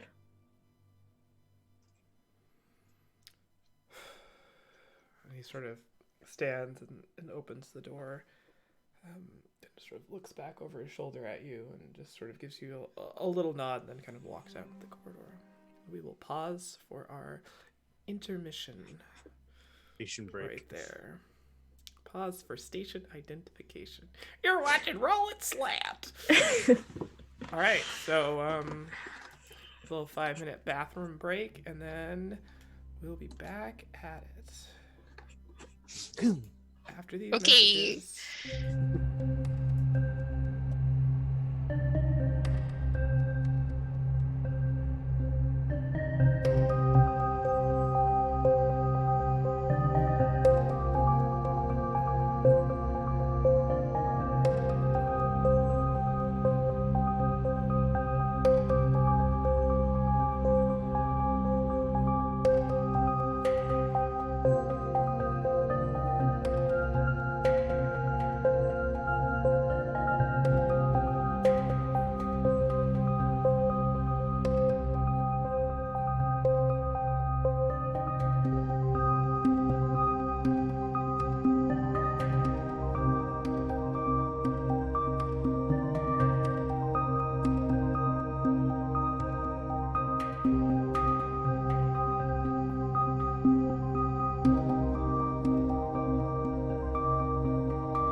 All right, and we are back as they shower me with compliments. Thanks, guys.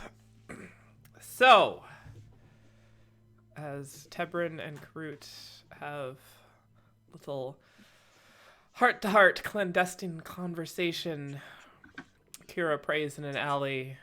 No, not in an alley. I specified. You did specifically say not in an alley. Wallesley takes out a small cask from his pouch, refills it, and I think I'm enjoys just. the rum fragrance as well. What are you up to? I even though I know my order that I grew up in is right here, I feel like it's too much to try and like pop over, say hi, and like pop out and go back. So I am gonna try it and bond with Wallesley a little bit, maybe over a tankard or two, and that really awkward, like, you know, you're just both on the new job kind of thing, and you're trying to, you know, get to know the new person. But you're not new. I'm new. No, I know, and I'm trying to get to know the new person. Yeah, I absolutely share some alcohol with you. I'm a sailor. I'm not going to say no. Oh, I'm gonna buy you some. Okay, I'm also not going to say no. Well, if you did, I don't want to work with you. That's weird. So, yeah, and it's just like, I imagine it's just awkward and a lot of like silent drinking. It doesn't take long for Walsey to actually enjoy your company, as drinking is a it's a very sailorish thing. So yeah, seems natural. Do you play cards? Of course, but All only right. poorly, unfortunately. That's all right. We won't bet or anything like that. Good, because I always lose. I feel like that's a. I think you're bluffing. Anyway, it's been a while since Roswell's played some tavern games, so this is kind of like nice and familiar and distracting. All right, go fish. We're playing Old Maid. This is why I loses. I didn't want to bring that up, but okay. Old Maid. It's a joke. Have another tankard. Don't be so serious. Yeah. For a moment there, your face looked like that one robed person in the think tank over there. You're weird, Wallesley. I'm weird. Did you not have a whole conversation about taxes and what to do with a box? I mean, yeah, it was like And then the Akira task at hand. felt like lecturing me on the shortcomings of the person we went to go meet and then immediately cooperated with. Yeah, you know what? Here's the thing. She's like out praying. I think she likes him a lot. Like, you know how like the more somebody like hates someone, it's like this whole thing and they like them. that feels wishful. I just heard vitriol. Yeah, but he's got a lot of books and she loves books. Is it a rival, or is it literally, are you saying it's masked affection and not masked obvious hate? Well, see, I don't really know how relationships work, but she like hates him a lot. I don't know. See, the only other relationship I've seen up close is Tebrin and Seora, and that's a thing there. Yeah, he seems a little possessive. Yeah, it's super weird. And then there's, I don't know, basically, dude, I'm just writing fan fiction in my head because I want to distract myself from the doom and gloom and my dead friend. So Oh yeah, I'm Akira sorry. loves Keeps coming Karut up though. because it's distracting and hilarious. I'll tell you what, you drink enough of this and it'll be true for at least a little while. All right. But like you and me, it's just, we know what's going on in the background, right? Like the two of them. Like, I have clearly no idea what's going on. But let's go with your idea. totally. So I'll be like, and you'll know. Can't wait to bring this up next time. You're not supposed to tell anybody. Wolseley. Wait, what? Wolseley, pinky promise. Pinky promise when I'm halfway to drunk? Yeah, me Are too. you sure? Yes. I'm willing to. Come on. Yeah. All right. Yeah. You're going to work out really good. I could tell. It's going to be good. Yeah. Y'all just having dream deaths and stuff. That's fine. It's fine. I belong. It's right where I belong. Nobody's going to die anymore. You hear me, Wolseley? No one's going to die. No one? No one. Because it's too much. Akira really looked at Karut like lovingly, right? Hard to get a read on a dragonborn. I've never been very good at faces, and I gotta tell you, I have no idea who the person behind that face is, or who the person behind the affection is. Yeah. Okay, and then she like finishes her tankard. I think we've got to go now.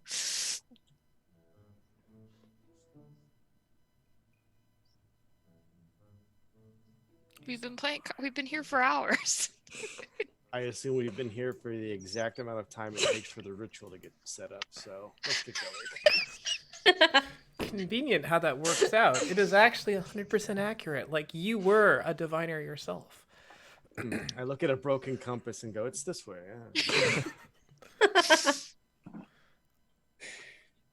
All right. So you do all get a prying announcement into your minds, hearing the voice of the older gentleman down there, that the ritual has been prepared, and to rejoin them in the chamber.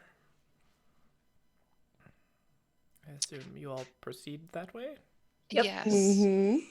All right. I think before they start, I would like to Make a Constitution saving throw, please. okay, with advantage because it's poison? Yep. Okay. Being a dwarf is great. What are you eating? Hey, Jane, I am not eating anything. You're being really loud.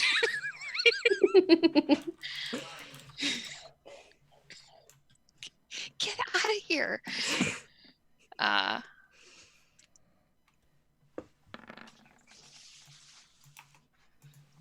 18. All right. Good to know.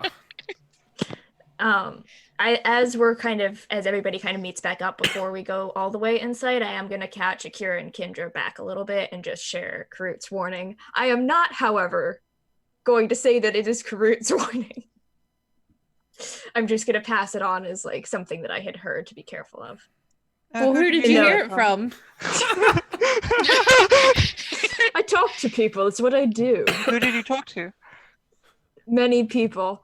Like, Right. Look, just There's a certain amount of people that know that we're even talking to the Encircle people. be careful. That's all I'm saying. If they think it will benefit them to fuck you over, they will. I fully understand the risks. I'm not sure about Kendra, but I think that they're worth it. Hang on. Here's a bus.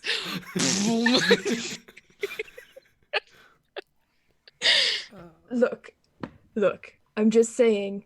I don't want either of you to get hurt. There's been more than enough of that recently. So I mean, just I agree, but be careful. I actually believe what they believe. Like, knowledge is power, man. Okay, And you know what else is power, Kira? Not having to watch another one of my friends die. I understand, but I really do believe that the risks are worth it to me. And Okay. and I owe it to Nomarius to at least try. And this is why I'm doing it. I can't speak for Kendra, but that is what I believe. Okay. When they come out, I'm gonna slap death ward on both of them. All right. Good to know. Mm-hmm. Luckily, I'm now designing encounters that completely circumnavigate any way to not prevent people from dying. It's true. Well, looking at Ross, it is a very good thing to do. Thank you. Thanks, DM. There are lots of ways I can kill you, but now there sure. are a few less. But right now, they're just All right. I can't do much else that's gonna last that long, I guess. Wait, what's the symbol that I have to read 7 years? Sorry, for? I clicked it wrong. I didn't mean to click that. Oh. Apologies. Okay. All right. So you make your way back down into the chamber there. You see now in the center of this area, you hadn't noticed it there before, but it looks like from the floor itself, a pool has kind of been conjured up from underneath it. It stands maybe about 2 feet and is filled with clear water. There's kind of this like blue mosaic tile underneath it that reflects and refracts Black. its own. The surface of the water kind of has its own sparkling glimmer to it, and it just reflects that all around. In it, as there's no other real light source aside from a few dim torches on the walls here. The pool itself is about 10 feet in diameter. That's 10 feet in diameter. So wait, how wide is the pool? It is about as wide as the island. 10 feet in diameter. So it's unknown. Gotcha. Yes. But it's like No way for us to know. too. Yes. Wasn't that the number? Or So, the other thing that those of you whom are of the higher passive perceptions notice is that Sierra's hand is now all bandaged up. Her hand on the left side. And the others sort of in their robes are kind of waiting, just sort of standing in a bit of a semicircle around the outside of this pool. And as you come back in, they all turn and nod to you. You ready to begin? Yes. All right. Kendra, Kira, good luck. Thank you. And I'm going to let that be a bardic inspiration to each of you. I'm inspired. You sure as fuck are. It's a I D8. You have it for 10 minutes. 10 minutes? That's forever. That'll at least let me get through the description of what's about to happen. Should be like 10 minutes of game time. So is Sierra casting the ritual too, or did they just kind of She seems like she's standing back. You're not quite sure what has transpired other than that it looks like her hand has sustained some sort of injury. I'm gonna sneak over to her. No, I'm not gonna sneak. I'm just gonna go over to her because there's no sneaking in here. In the room of master diviners, yeah. And I point. Do you want help with that? It's fine. It'll heal on its own fast enough. You sure? You know how quick I can do it. I might be on par now. Oh, okay, She cool. She kind of like pulls it back a little bit, and you can see that there's like a big like slash across her hand, like somebody took a knife and just cut across her hand. But as you look at it, you can see that it's already like closing up on its own and sort of healing. Cool. It's good to know you're self-sufficient now. And I go back across the room. She like goes to start saying something, and you turn and go. She's like,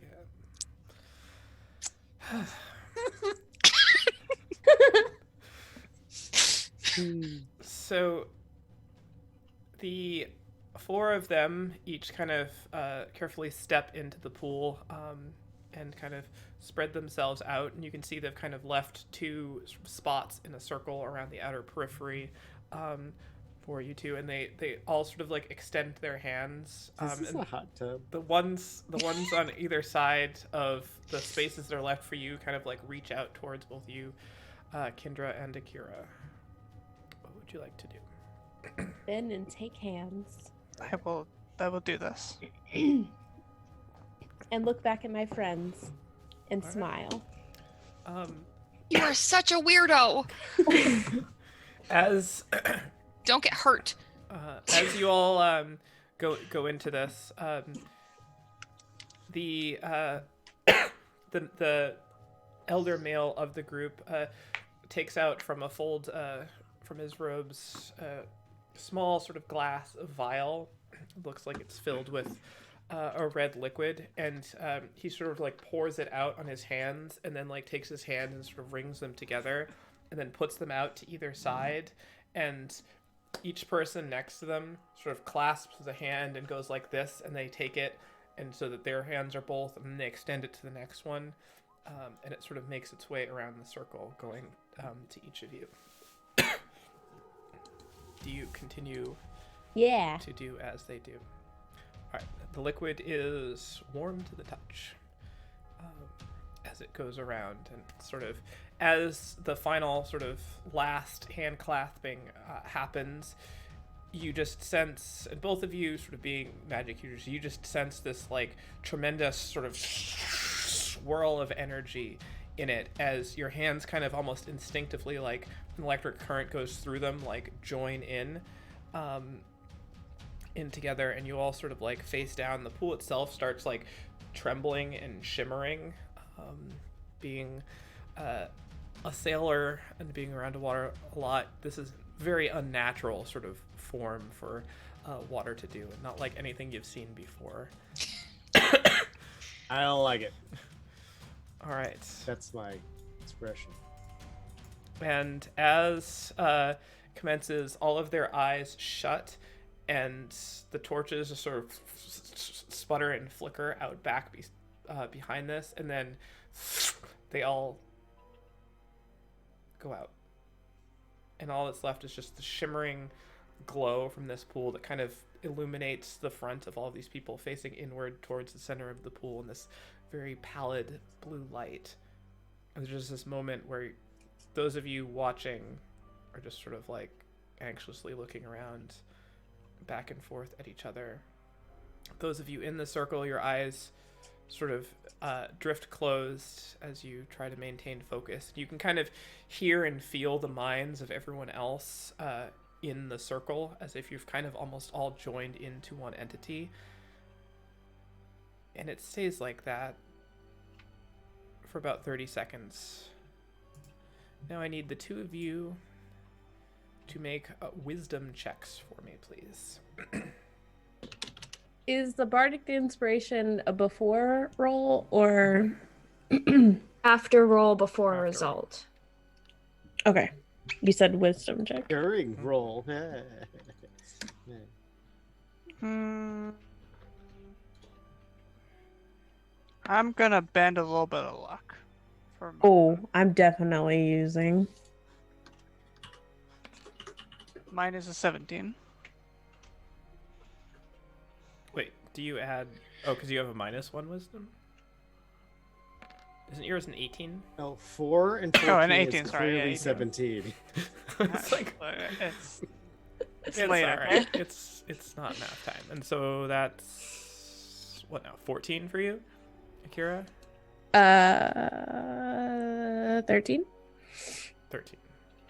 It's okay. It's not math time. A lot of numbers. All right. As you sort of sit there and focus, everything goes quiet for a moment, and then there's this bright flash, and those of you on the outside see from the center of this pool just this, and sort of like a supernova, these tiny little strands of blue energy go and hit all of the people sort of right in the forehead and tether down. One strikes Akira Akira, you take 11 points of psychic damage as it hits you, except Akira's just sort of flickers and goes out. And you feel this like searing pain in your head for a second. You kind of like open your eyes, and like doing so sort of sends this blinding light, and you force them shut again. You can feel the two of the encircle on either side of you just like tighten down on your hands. Go ahead and make the roll again. Okay.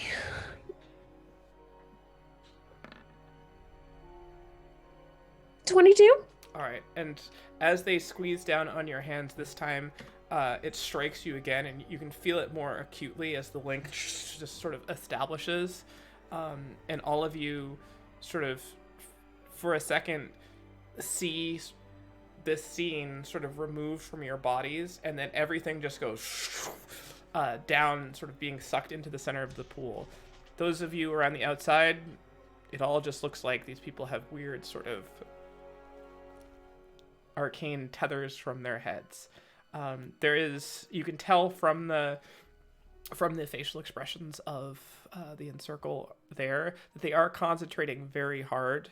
You can tell their brows kind of furrow, and their faces are contorting and manipulating as you feel yourself sort of tumbling sense of up and down just dissolve, and then you start appearing in this sort of bath of kind of color and light. It's horribly out of focus and slowly becomes more and more so as you rearrange the videos. My internet just glitched. All right, it's fine. We'll fix it in a bit. It's not super important. I am now Beth. And Beth is I'm now so you. sorry. And that's the result of astral projection. You've moved from one side of the screen to the other. Production value is so high right now. It's not the only thing that's high right now. All right. It's not any of us. It's fine in terms of service. So, as this sort of blur of color starts to come into more and more of a view, you start to see a landscape.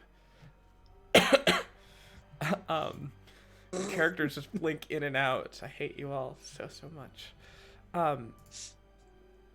And Fixed it though. it starts to form into what strikes you as almost a swamp-like area, but not sort of like a dead mire blackened, a very alive, covered with thick mosses and trees that sort of hang over in a canopy.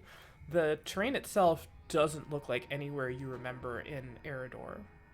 It looks very Feywild-esque. And as things start to come into sharper focus, you can see sort of individual leaves and branches and vines coiling all over things.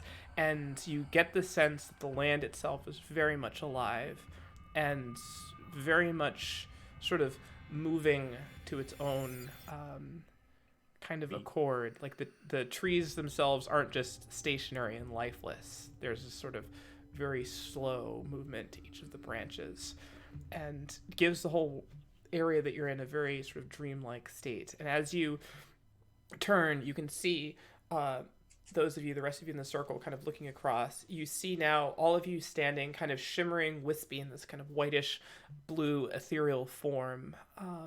As you all kind of turn and look out, they sort of release hands, and you kind of, as you think about like moving and stepping and turning, your bodies just kind of like rotate and float in there. But you can see sort of out back behind you this like long wispy sort of string that goes off maybe about 10 or 15 feet before it just kind of fades out, and you just sense from the rest of them, you hear this this telepathic voice in your head. Don't stray far from each other, mind your tethers back. We're as close as we could guess, but still too far from Romont to see inside. We must learn what we can.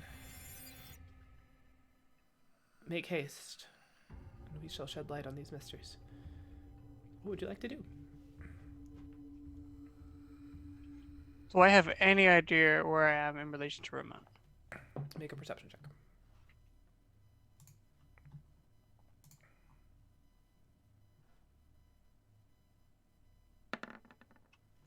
17. All right, looking around. Now make a survival check.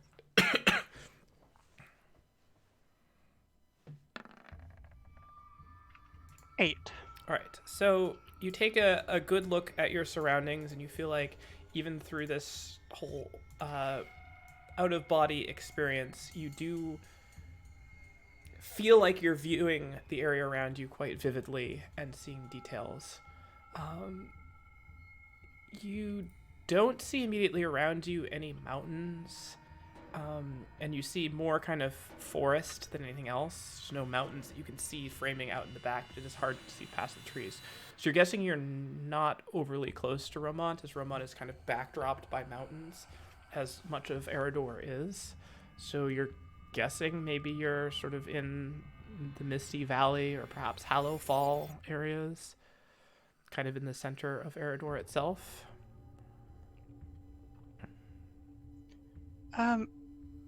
We're quite far from Romont. Can't hear you. Can't you hear me? Your vocal cords haven't been astral projected yet. Can you hear me now? Yes. Okay. I've never been here. So I don't know where Romont is to begin with. So I'm just going to keep a special eye out for especially that stag human figure or any bodies or blood or Okay. Or undead, anything like that. Or bitches. All right, give me a just keep your perception eyes roll out. of your own, Akira. 23. Very nice. All right. Looking around, you see very healthy looking vegetation. You stand kind of on the edge of this muddy embankment that kind of just gently slopes down into sort of larger kind of almost flooded area. It strikes you that this area probably wasn't naturally a swamp, but it looks like just a tremendous amount of water has kind of flooded in and saturated and filled up all the low-lying areas. And from that, it seems like life is just teeming out of it. You're on a sort of small rise in the land that keeps you out of the water, and then it sort of dips down into water that goes maybe 2-3 feet deep. And then it kind of gets murky enough to be out of view, and you can see sort of off in the next sort of outcropping, there appears to be looks like a ruin of a small structure, a house perhaps. You can see a crow fly up from it, and you hear the as it just sort of just flies out towards the distance, out towards the trees. Around, but other than that, you don't see figures, you don't see any sort of sentient creatures. There's this very subtle sort of like almost like high-pitched whine of a wind that the more you sort of look around and listen, you get the sense, and this is something that you've kind of touched on a little bit in your studies of divination. It's the astral wind, and since you're projecting through there, you're sort of caught in this otherworldly weather phenomenon, and so it's just that high-pitched whine that always just goes on behind it that very much grounds you in the fact that you are, in fact, being astrally projected. Well, crows are probably like going towards food or something. Or roadkill, in my experience. Anyway, okay. I'm just going to follow, because I can see the other figures, like the other encircle people. Yeah, you can see all the people that are here with you. I would like to follow them and just keep an eye out for anything that would stick out to me. All right. Just to clarify really fast, there isn't anything like showing up in the pool for the rest of us, right? Like we're just sitting here watching a bunch of people stare at some water. Yes. Okay. Although Just double checking. For those of you, the rest of you sitting there, can you give me your passive perceptions very quickly? 21.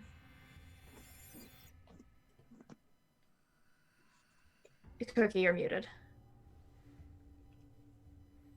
I think that means 1. Huh. My passive perception is 15. Okay. 20. 20. All right. Noted. Matter of fact, why is Roswell so... Are you not trained in perception, Roswell? I'm not. Fantastic. I was gonna say it's a little bit funny that I have the highest passive here. Yeah. My You have passive. a feature giving that to you. Me? Yeah. No, I have expertise. Yeah, that's a feature. It's true. All right. I suppose I can't argue with that. So the rest of them kind of cautiously move as they head out. You can tell that they're kind of like reaching out with their hands. You can see like energy kind of shimmering out. You get the sense that they're kind of exploring with senses that are kind of beyond the basic 5 senses, as like some of them go. And then like as the crow flies out, one of them kind of like follows it with its hand. You see this like pulse of energy, and they kind of very sort of strangely pseudo-mystical follow it, and you get the sense that they're kind of just content to do that for the moment. Well, seeing as they are like that, I will point out the location of the structure, the building, or the ruin. We can proceed, yes. Lead onward. We are here with you. Okay. I will So- start walking. Kendra, is this the direction of Romont? Probably. Oh, okay. Great. I should have looked at some maps. Damn it. I feel obligated to just start walking. So All right. As you step into the water, it's a strange sensation, as you're not really looking down. You're not really walking through the water. You're just sort of gliding down through the place where it is, but it is still cold. You feel the sensation of the coolness of the water itself, although you don't feel wet from it. Just like the existence of the water and yourself are overlapping, but not enough to interact. You look down, and you see in the water, once you're kind of several feet in and it starts to get deep, you see that there's kind of like this lingering energy that looks similar to kind of the ethereal energy that you have there. And you slow for a moment, and looking down, you see in it at first nothing, just sort of random shapes and kind of blurred, almost flowing like cloudy in the water itself. And then through that cloud, for a second, you see this skeletal face just sort of roll over into it, and then just sort of disapparate into the rest of the murk again. Kendra, you look down and you see a rib cage. It's kind of twisted and contorted, not like a skeleton you would see, but one side is a little bit bloated and extended out. And you see this sort of skeletal hand, 4 fingers, not 5. 2 of them seem to be like merged and fused together, just sort of reach up. And as they go, the first time you feel something physically interacting with you as it grabs onto your ankle. What do you do? immediately kick it away. All right, you flail, and it sort of, it's not holding tight, so it sort of brushes off. And as you kind of move a couple more steps into the center of this pond, the rest of the encircle sort of around you, you can see that this activity is beginning to increase as these forms sort of start writhing and rising up. Arms contorted. None of the skeletons seem exactly the way you would think their anatomy should be. All of them have strange deformities. Some of them aren't even human. Some of them look like animal in nature. as they begin to rise up and surround where you are. I need both of you to roll initiative for me. Okay. That's a 3. Oh. All right. This isn't like battle map combat, but I do need initiatives. 12. All right, a 3 and a 12.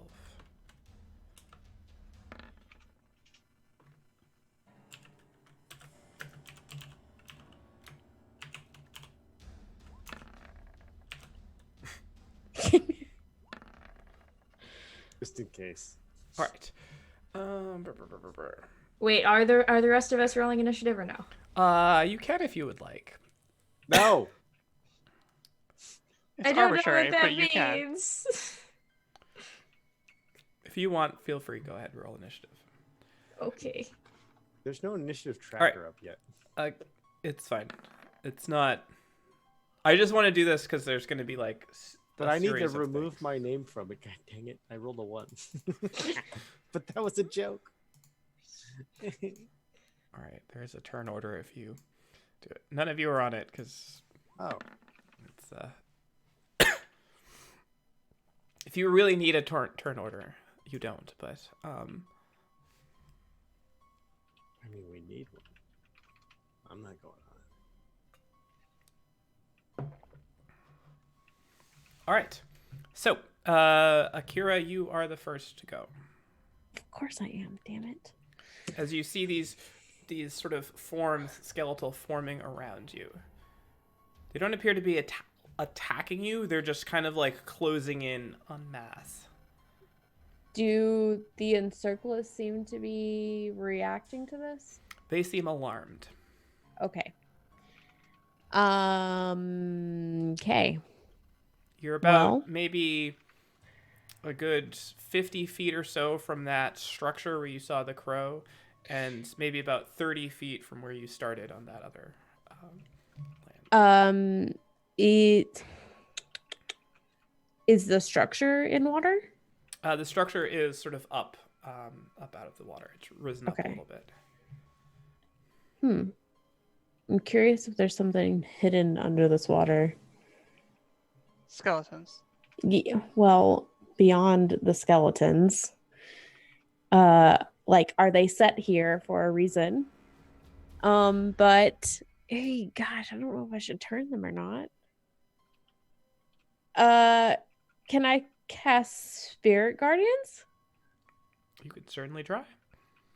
I'd like to try and cast Spirit Guardians. All right, link it for me. Spells, spirits, guardians. And you're declaring all of the people in your... all of the people are safe. Okay.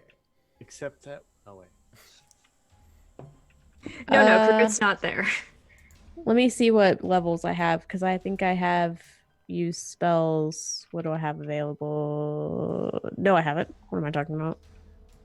Let's do 4th.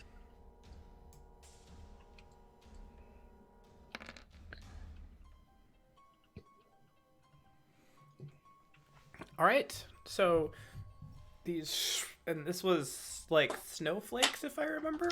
Yes, correctly? it is like a big old snowball in the water.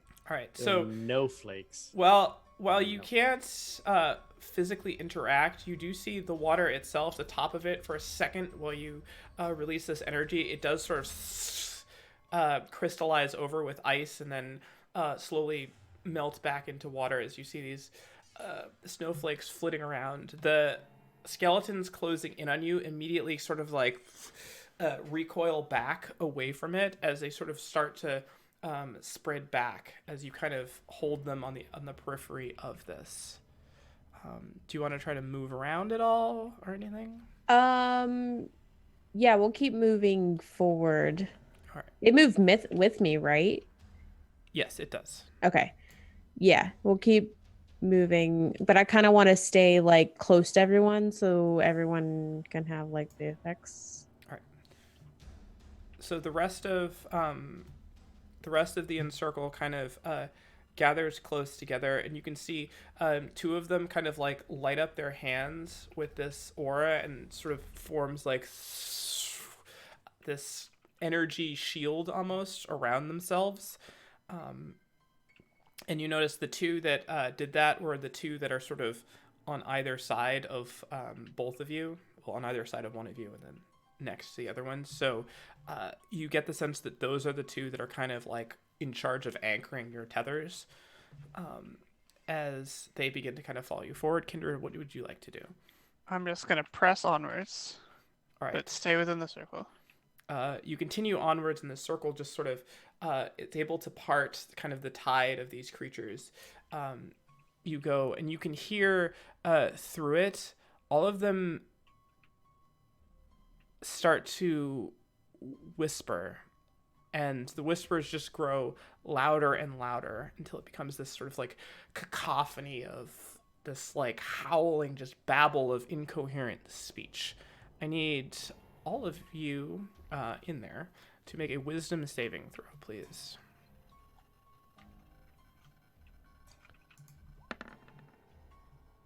$11. I know. 20. Of course. I should have brought somebody wise along with me. So Hey. They can match me on wisdom. All right, so you take 15 points of psychic damage, Akira. Okay. And is this a concentration spell? That's a good question. Yes, it is. I ask already knowing the answer. So please make a concentration check. This is a DC 10. How do I do that? Constitution saving. Oh, okay. DC 10. All right. 18. As this sort of starts to get into your head, you feel this searing pain, but you're able to just power through it and keep the spell going. Kendra, you sort of recognize what's happening and resist. The others' minds kind of, you can tell their eyes just sort of like shimmer and they blank off white as they put their hands sort of on your shoulders, and you as a group press forward towards it. Excuse me. You make it to the edge of this embankment, and it seems that they stay in the water, and you come to sort of see a wall that comes about 2/3 of the way up, sort of there, a doorway with a door sort of off of one of the hinges hanging there, rotted out, just sort of leaning. It looks like corners of this building have eroded. There's no roof. It seems to have collapsed, sort of fallen in. And as you arrive there, another couple of birds sort of flutter up past it. What would you guys like to do? Is there any symbols or crests or anything? Looking around, you don't see anything on the building itself. It appears to be sort of a small, humble, kind of like farmstead. You said the door was rotted. Is it open or closed? Sorry. It's, if the doorway is like this, the door is in it, sort of closed in the sense that it's kind of blocking passage through the opening, but it is like fallen off of its hinges and it's kind of like just resting on the far side of the threshold. I want to try and push it open. All right. As you reach out, your hand just sort of just goes right through it. I want to walk through it. All right. You just sort of project yourself past it, and you can see Kendra's sort of tether trail heading out back towards the rest of the group as you kind of approach that same wall. Going inside, you see what appears to be a body that is rotted there. Not a full skeleton yet, but it is rotted. And around it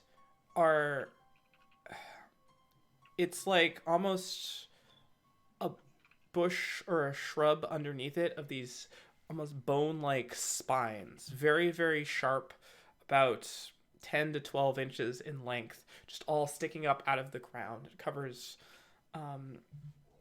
maybe about a 5-foot circle area, and the body is just there, and you can see they're sort of poking up through all areas of this. It appears it was humanoid at some point. I'll just do like a mental prayer over this person's lost life.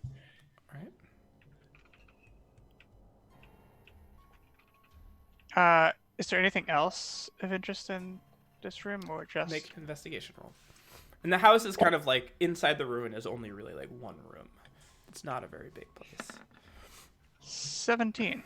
All right. Looking around, you go, and it appears the chimney has sort of long collapsed. Judging from the state of like sort of deterioration, you would guess that this has been this way for many decades, like a very long time. The amount of moss and erosion on the stones itself.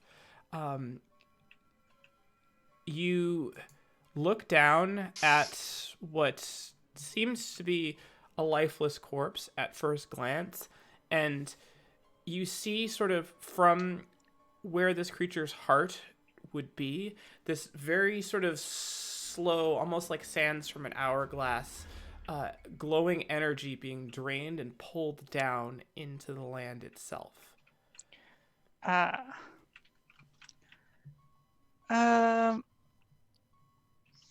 So, information for people. I'm pretty sure that this man is being sucked dry by Torin.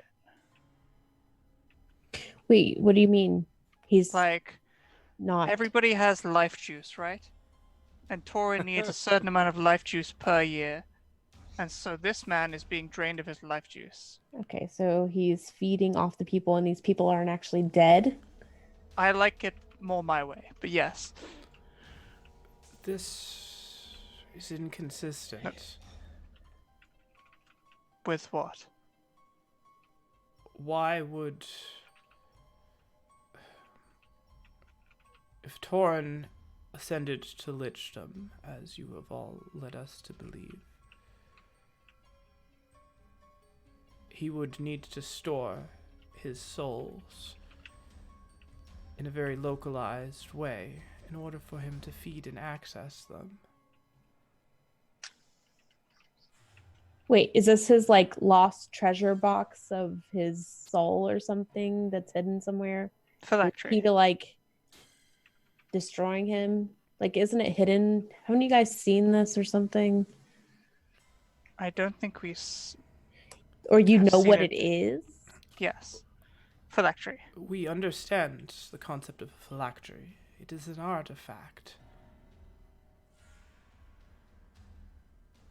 Is that Maybe what you mean? I could be wrong. This is my interpretation of whatever's being sucked out of Bone Man here. I can't believe that we would scry project ourselves immediately upon some sort of hidden artifact. Would not be wouldn't think so allowed, it would either. be warded. Though it does seem, as you observe, the essence is being drained.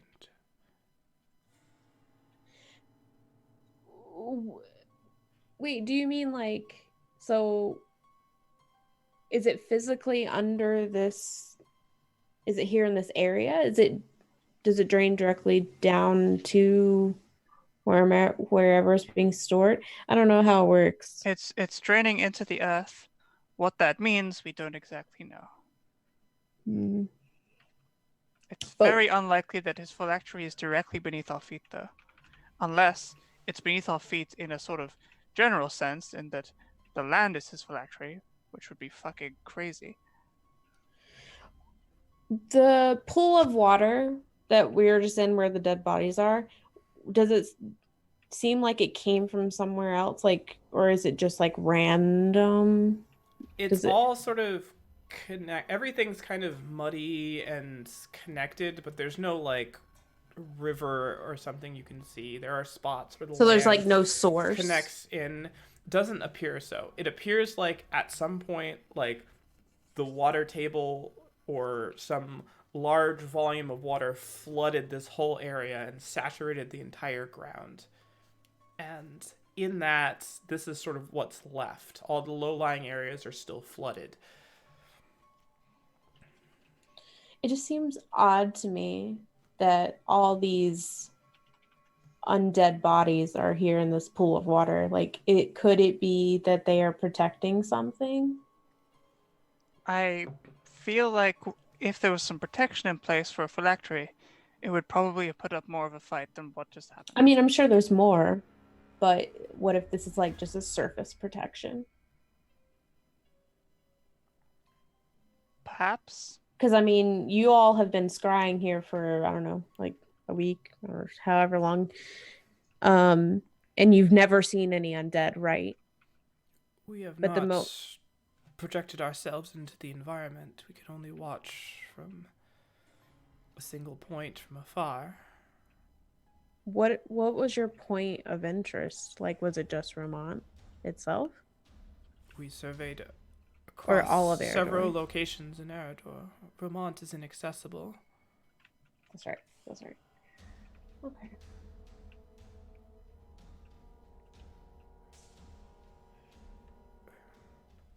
They Should kind we of move- like fan out around the area where this house is. You can tell they're all searching. One of them sort of lowers down, hands kind of glowing towards the ground and just exploring. And they look up. It's the female half-orc. I sense nothing underneath here. There's land. There's energy to the land. There's energy in the water. And as she says that, you hear sort of like this like gargled sort of cawing, crowing noise.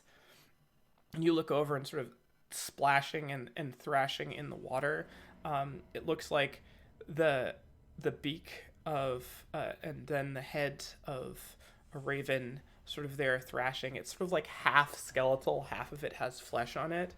And you can tell like sort of underneath it's flapping and thrashing, and as it does, eventually the water sort of sprays around and it bursts free from the water, and as it sort of unfurls these skeletal wings, they fill up with feathers and flesh, and the head sort of reforms, except there's sort of two beaks and two heads sort of split off of it now, and it just flies up into the air. I heard you guys talk about this location, the fracturing pools or something like that. Yes. Could this be Wrong Maybe, pools. but probably not. Who said that? Sorry, the voice of the metagaming pigeon. I'm It's going the away metagaming again. raven. This Hang on. is probably fractured Evermore. pool is something different, isn't it? There's some I- sort of something that There was a happened pool with in the some Feywild, lady. But Yeah. I don't think this is it. But maybe. But probably not. But maybe. What do you all make of that? What does that mean? They're not really undead down there? Is that some sort of... It can't be an illusion, though. I mean... These are not illusions, no. Death turned to life in different form.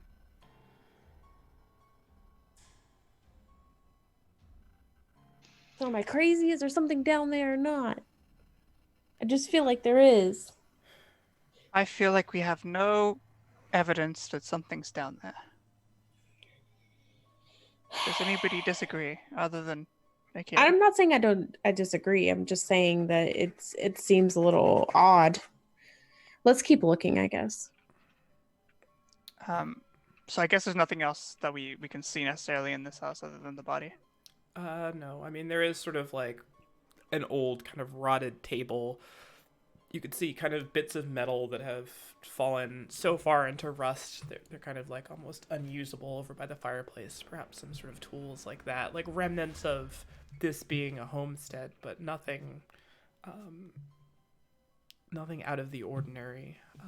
The water itself, the more you kind of sit here and watch, the water has this very sort of faint, like greenish flicker and hue to it, and occasionally you do see that movement of kind of skeletal spiritual forms in it sort of writhe and undulate, even not just in the pool that you waded through, but sort of off in all of these other pockets of water around. Like the whole land is just sort of in this state of overturn.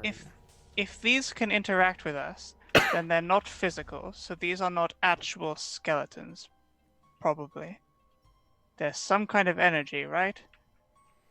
There are many ways that one can transfer between energy that manifests on the astral plane or beyond and corporeal form.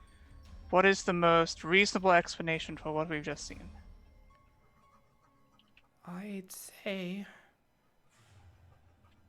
that these creatures died here and decomposed long ago, but were somehow bound to the land. And we see their essence here, like so many souls of living things trapped.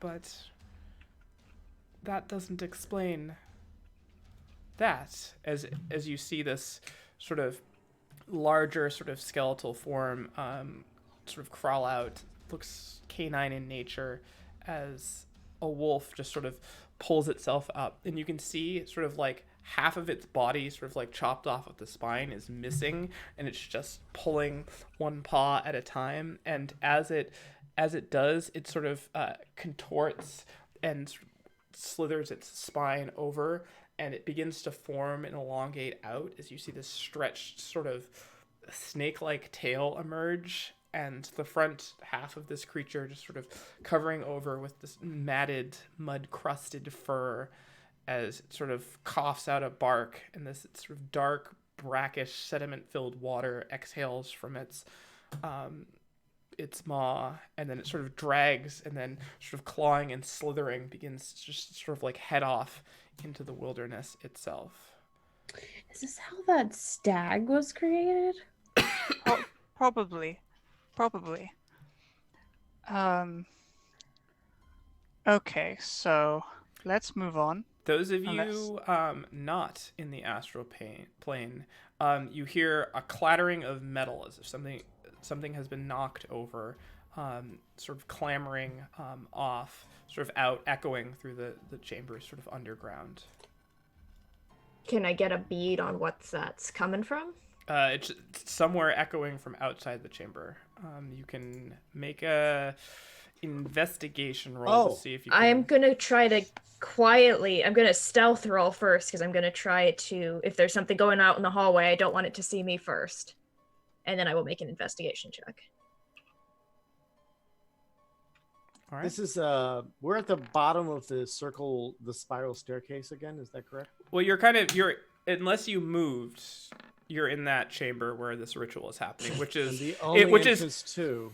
Which is maybe so it comes down, the spiral staircase comes down, and it goes into like a long hallway that heads out maybe about 60 feet, and this is one of the rooms kind of down off of that. There is another hallway that extends off to the left, which you haven't been down, which had other rooms and stuff there. You don't know if there's other ways down here or not.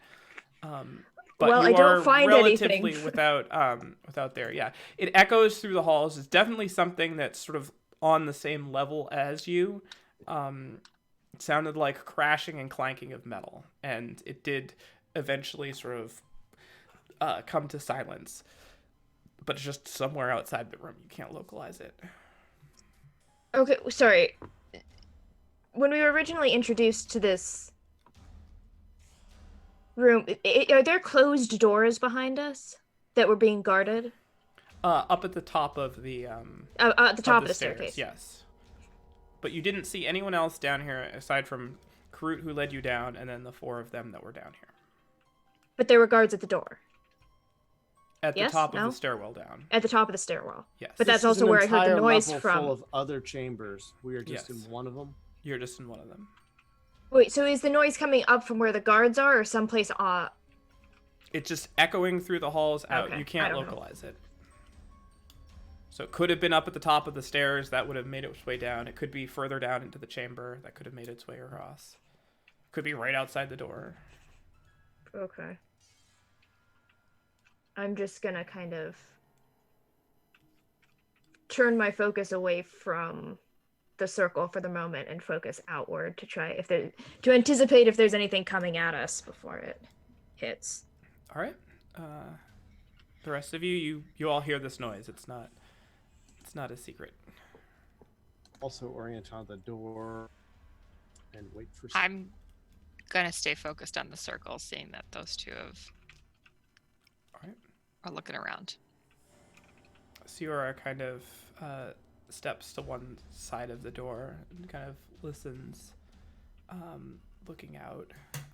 All right, back inside. What would you guys like to do?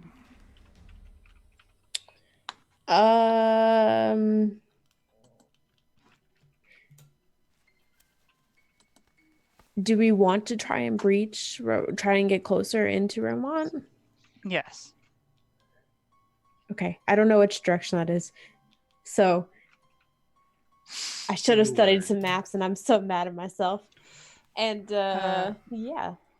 Do I have anything that could help with? But in any direction that we go into, are we going to have to enter the water again? Eventually, yes. Like but not immediately. Within like 60 feet, yeah. Is there any other structures ahead or anything of significance, like any buildings or towers or? Make a perception check.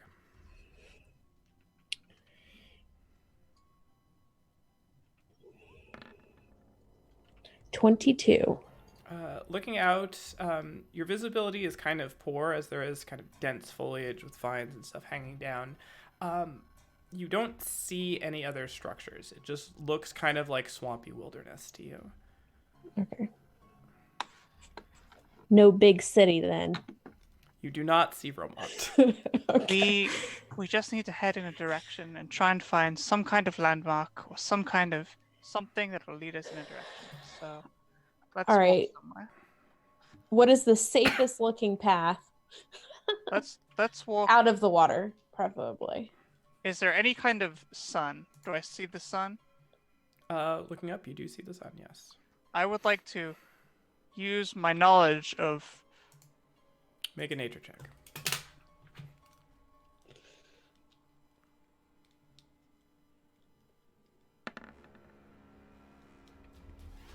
All right.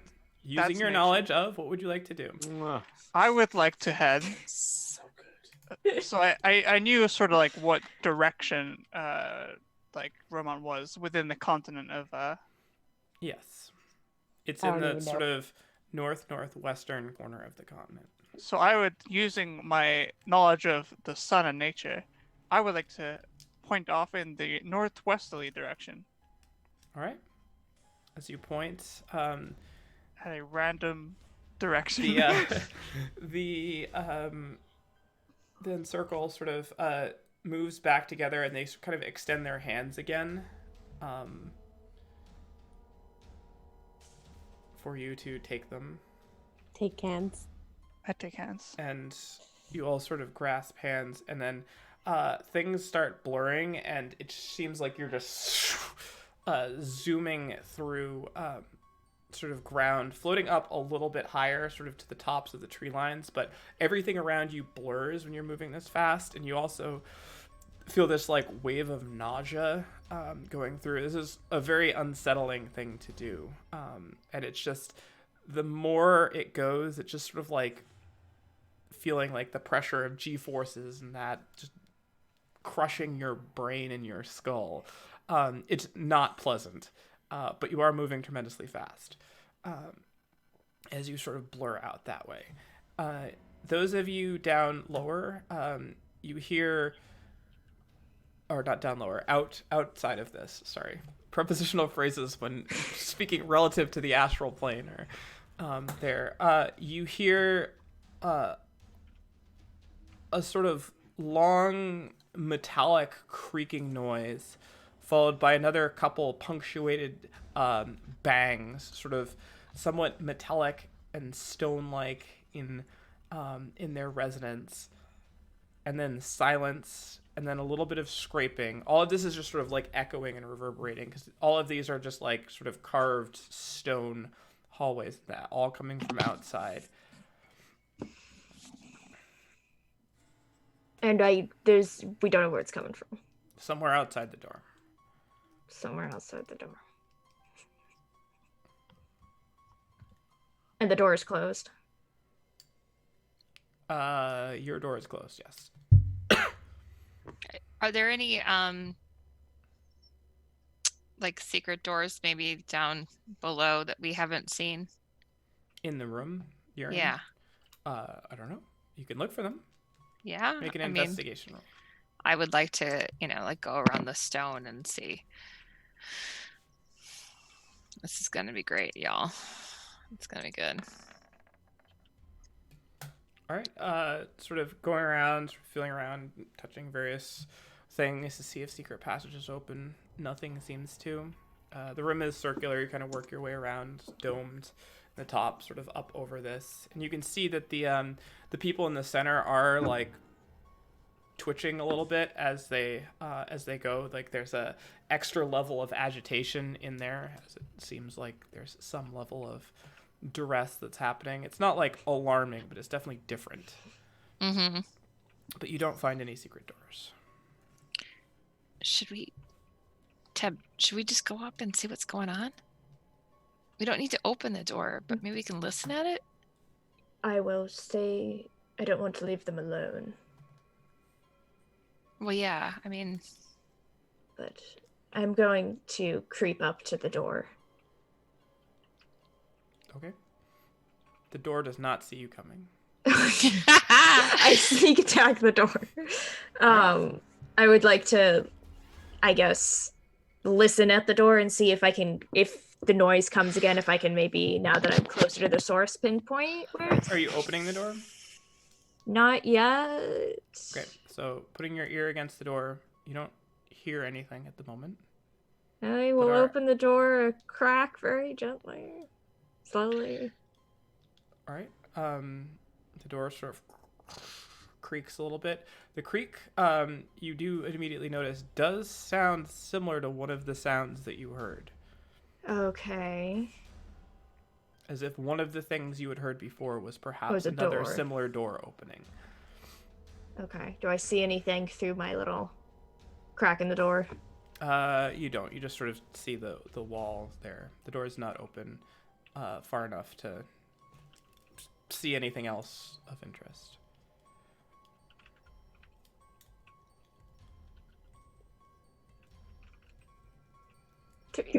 Tim, are you trying to communicate something?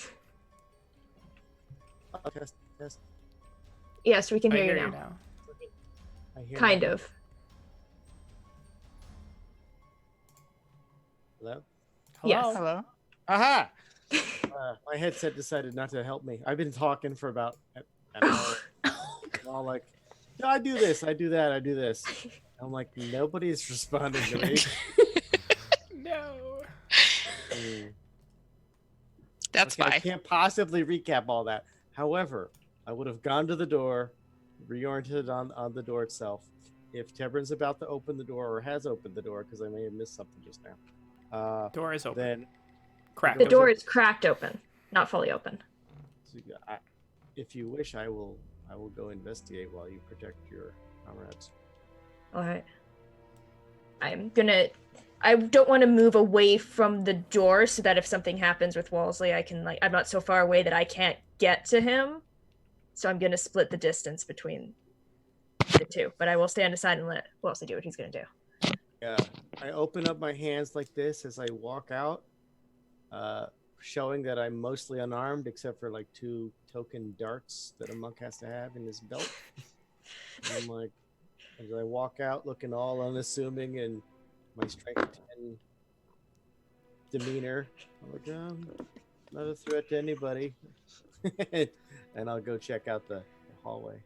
All right. So heading kind of down the hallway there, you go maybe about 30 feet, and then you see kind of an offshoot to that hallway. You get to kind of like an intersection. You can look down another hallway. And down there, you see an area that looks like a much sort of larger fortified door. This hallway is taller. 2 rectangular doors that stand maybe about 8 feet high, and again had the same sort of reinforced metal lattice across them. Look to be nice, thick, heavy stone doors. One of them is sort of open. At the front, there are 4 sort of bodies just on the ground, and they all appear to be dressed in similar fashion to guards. Sort of torches kind of lines. You get little spotlights of light there, and you can't see everything there, but inside, past in that door, is dark. Okay, specifically the bodies look bloodied, unconscious. Is there a pool of, like, is there a bone sticking out? Like, oh my, they've been broken. They aren't moving. They're maybe about 50, 60 feet away from you, so it's still a far ways away, but none of them are moving, and they don't look like they just laid down nicely. They're kind of contorted. So one of them's kind of back up to. There's no big pool of blood they're laying in. From what you can tell, no, but it's hard from this far away. Understand. I'm 30 feet away. I use my major monk movement to go right back to the door. There is evidence of. Okay. Oh, you're going back the other way. Okay. And say. You said there were 3 or 4 bodies? 4. So there are 4 bodies in an adjacent hallway near a door, much more reinforced than this one, and it is opened that extends into just darkness. We are completely compromised. Oh, fuck. Wake up your nightmare friends. I don't think we can. What do you mean? I think that interrupting whatever's going on in there could have... I'm not sure if anybody's coming out of that in one piece. Well, then send them a message. Like, tap their head 3 times or something. There's how far right now, if I'm at the door and Roswell is still back by the circle, what's the distance between us? Like, how big is the room? From the door to the center of the circle is maybe 20 feet. It's a pretty small room. Okay. Then I'm just going to step back over and update Roswell. Okay. I closed the door. Yeah. I'm going to stay on the outside, but I'm not going to move forward. I'm going to wait for something to come to me because... yeah, I don't know what's happening here. I don't know if there's a way for us to communicate or what would happen if, in my experience, messing around with an arcane ritual mid full bore doesn't end well, but this isn't... I don't think we need to. What if we got Karut? You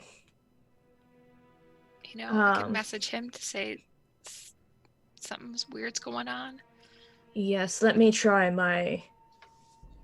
I'm going to try, message not sending first. Okay. In the general direction of where I think Karut is, and see if I get anything off that, just saying that it seems like there's something going sideways downstairs. As you send it, it's sort of just immediately, cut off. And you very quickly realize that you are in a place that they don't want things going in or out of. If I step back into the hallway and do it again, am I still getting that feedback? Yes. Okay. It's not feedback. It's just dead on arrival. Deaded. Okay. No dial tone. Then I'm not sure if sending's gonna work either. Okay. Oh. I mean, it's probably only about 60 feet back to the top of the stairs to physically walk out. I actually, you know what? I'm gonna do that. I'm gonna. Sorry, wait. The stairs, are they inside or outside of the room that we're in? They're outside of the room you're in. End of a hallway. Yeah. In the direction of the bodies, or not in the direction of the bodies? In the middle. Bodies are in a side passage at the end or in a of side. Another hallway. Okay, I'm gonna keeping an eye out for anything funky. I'm gonna quietly go up the stairs, and I'm gonna see if the guards are still outside. All right. You get to the top. The door is shut. This is the bodies. We got a doodle. Oh wait, hold on. Doodle. Okay. And then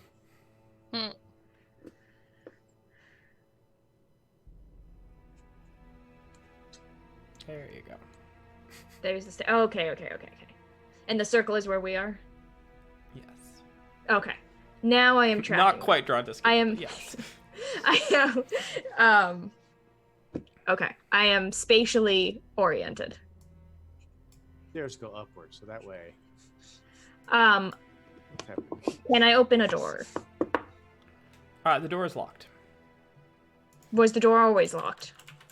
They did unlock it to let you Okay, so in, that you isn't that recall. within itself isn't. Okay, I will knock on the door. Knock on the door. All right. You don't hear anything. There is a handle on the set of. It's kind of like a large double door, so there's handles sort of in the center, but you don't hear anything on the other side. But you do kind of knock, and it echoes past. Is there a keyhole on this side? There is on the Can inside. I Yes. Pick the lock. You can certainly try. Go I will ahead and try to give pick me the a lock. Thieves tool roll. 15. All right. As you go in, it is a very complicated lock. However, you do sort of click through one tumbler, and as you're going for the last one, you kind of jiggle and move the handle a little bit, and you see sort of right over the center of where it is, this symbol sort of glow. It's almost dripping down like it's written in blood, and it explodes in front of you. Okay. Should have seen that one coming. You take 10 d10 necrotic damage as this explodes, and it just sort of is this like blast of sort of almost like blood and gore onto you as you're just sort of knocked flat on your back, head slamming into the ground, ears ringing. Okay. Yeah, this isn't. Is this something that I can uncanny dodge? Yes. Mechanically? Okay, I'm gonna uncanny dodge that It is shit. theoretically an AoE thing. Okay, then you do see it glowing, but Okay. Can I just have it and we'll call it? Yeah. Okay. So that would be 23? 24? Yes. Does it round up or down? Down, always. You get the So it's been a hot second since I played D&D, guys. you get the impression that somebody from the inside trapped this door. Okay. That's bad. I am going to make my way very, very fast back down. All right, Tebrin is covered in blood and gore right now. Okay, the good news is that this isn't mine, but we are in deep shit. What did you do? That somebody's trapped us down here. Who? Well, and he just kind of gestures at himself. I have a guess or two. So just Okay. a B and it ends with an erd. Bird.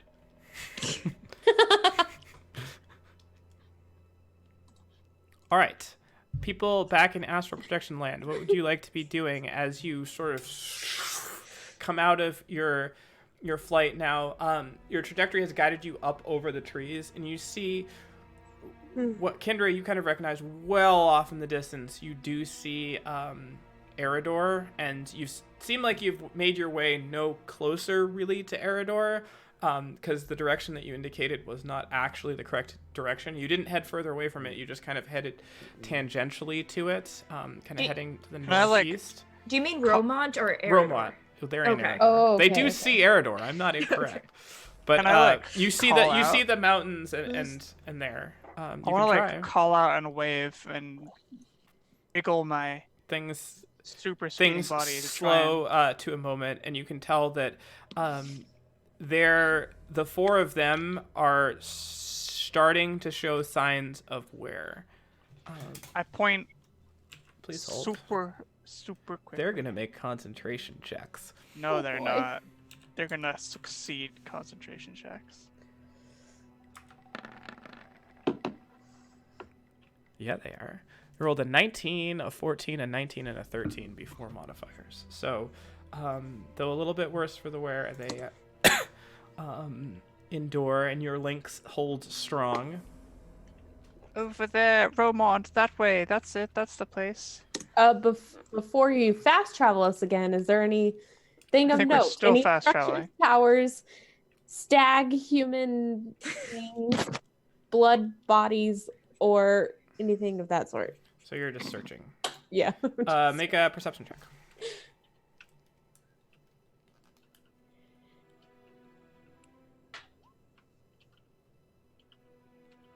Ooh, natural 20, 24.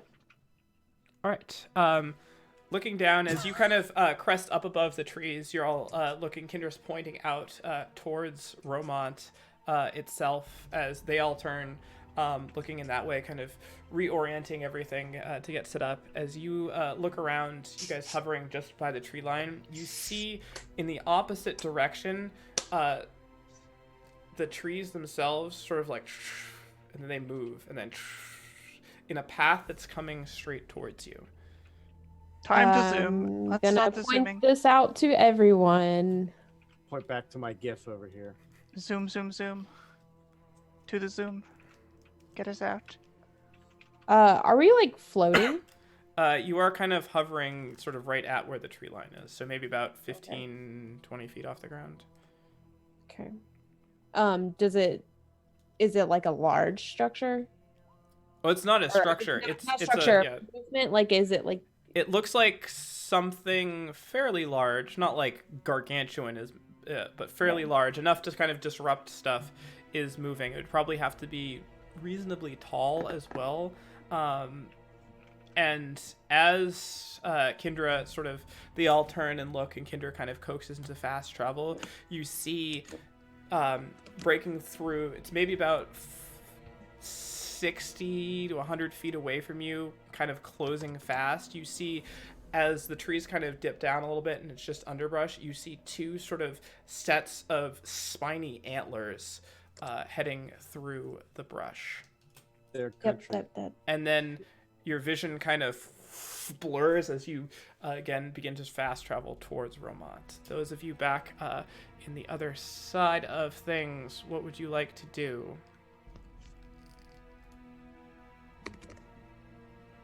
All right, Tebrin. Did I get that right? Tebrin, yeah. Correct. We fighting our way out? What are we doing? We barring the door here and trying to get these idiots to wake up? Can you guys use your magics to wake them up or talk to them? Can we just whisper in their ear? That works, I heard. We had some sailors believing some weird things on a ship once, but Well, If his messages wouldn't get out, they're not going to get to them. what do you mean get out? there's some sort of. I'm being blocked magically. Block so here? you're being blocked from going from this room to the outside world. Okay. Yeah, Oh. just point at that thing. I don't. mean, is it much of a resource? You can try, right? I'm just worried about what it'll do to them. Is all. Then don't Oh, do it. you know what I'm worried about?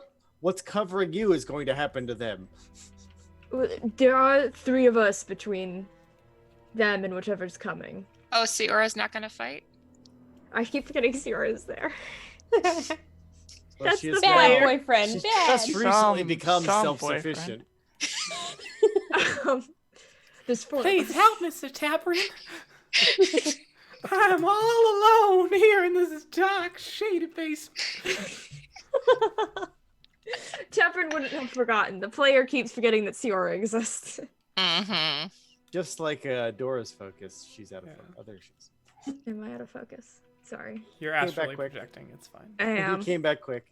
I can try it. I don't. Magic gets weird when you start poking it with other magic. That's all I'm saying. Right. If you don't want to do it, that's fine. I can't do it. But let's assume we can't wake him up. What's coming? Did you see it? No, We're locked in. we are.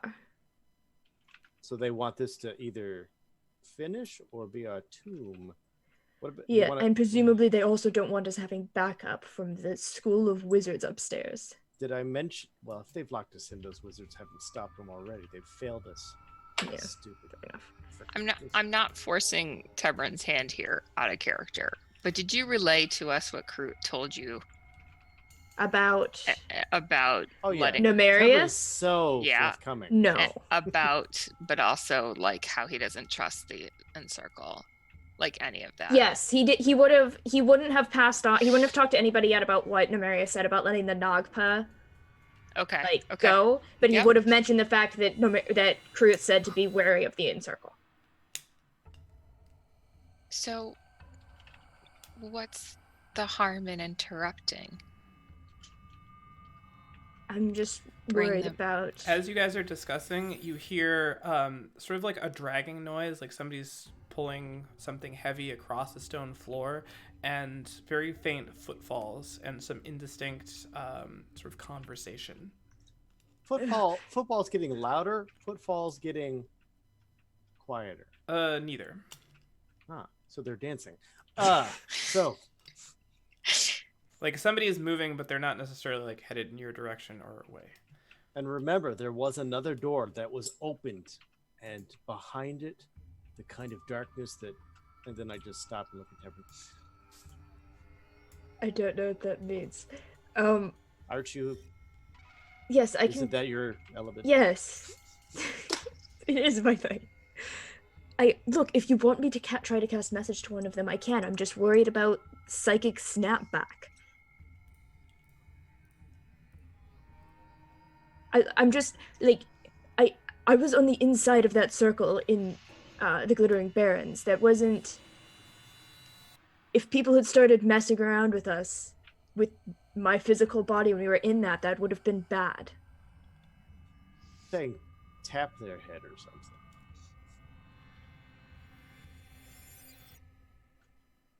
But if you want me to do it, I will. But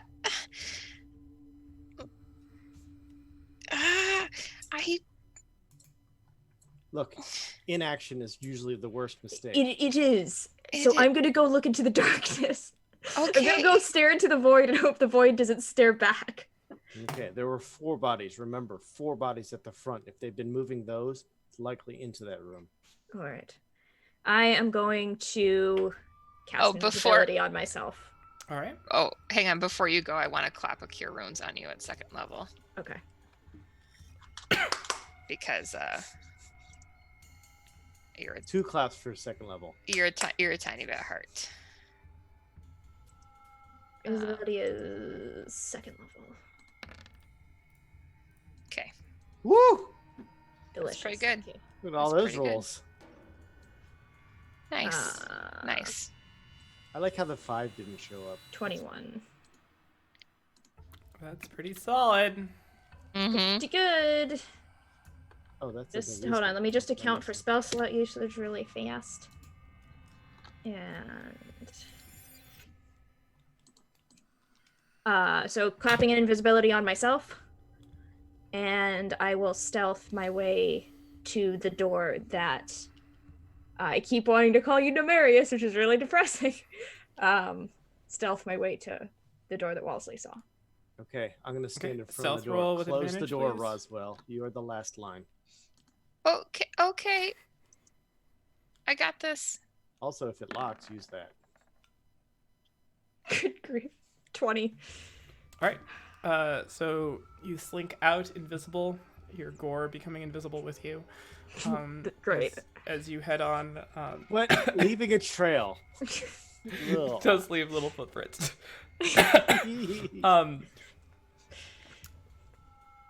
You head out towards the area. You see, looking down the hall, you do kind of see into the room. There's a large chamber where the door is open.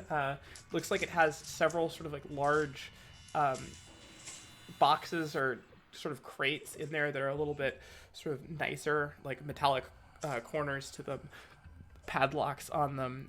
You see 2 bodies there. So are there now 2 bodies outside? There are 2 bodies outside the door that you're looking at down that hall. Okay, I'm going to try to see, is something gonna come back out of the... do I see something moving around that's been moving the bodies? Make a perception check. Okay.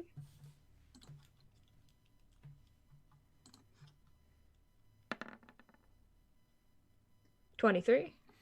All right. You don't see anything down this hall that's moving the bodies or anything. Nothing moving at the moment. Okay. Do the bodies look like they moved themselves? Or do they look dragged? Hard to tell. I mean, Okay. there are... looking out, you do see there are some sort of smears there. The hallway is about 60 feet from, like, the part of the hallway where you turn the corner and you can see this to where the actual door is. And when you say smears... They go like, from where it is... I mean, like, how... Are we dealing with, like, unconscious guards, or are we dealing with dead guards? It's hard to tell at 60 feet. I'm gonna creep a little bit closer. All right. How much further? Let's give it another 30. All right. As you get about 20 feet into the hallway, you move past and you see this sort of shimmer going across the hall. And then there's this sort of bright flash for half of a second. And then everything around you goes dark. Don't tell me it's this fucking again. Okay. Does this strike me as magical darkness? Have I shifted planes? You cannot see through it. Everything is just pitch black. You have no vision in or out of it. If I drop to like one knee and put my hand on the floor, can I still feel a floor that... You feel a floor there, yes. Does it feel like the floor that I've been walking on? It feels like stone, yes. I'm gonna go back the way I came. All right, you slowly kind of make your way back the way you came, crawling, and after about 30 feet or so, you come out to a darkness in which your dark vision kind of can see through, and you look down and you see Wellesley sort of back there behind you.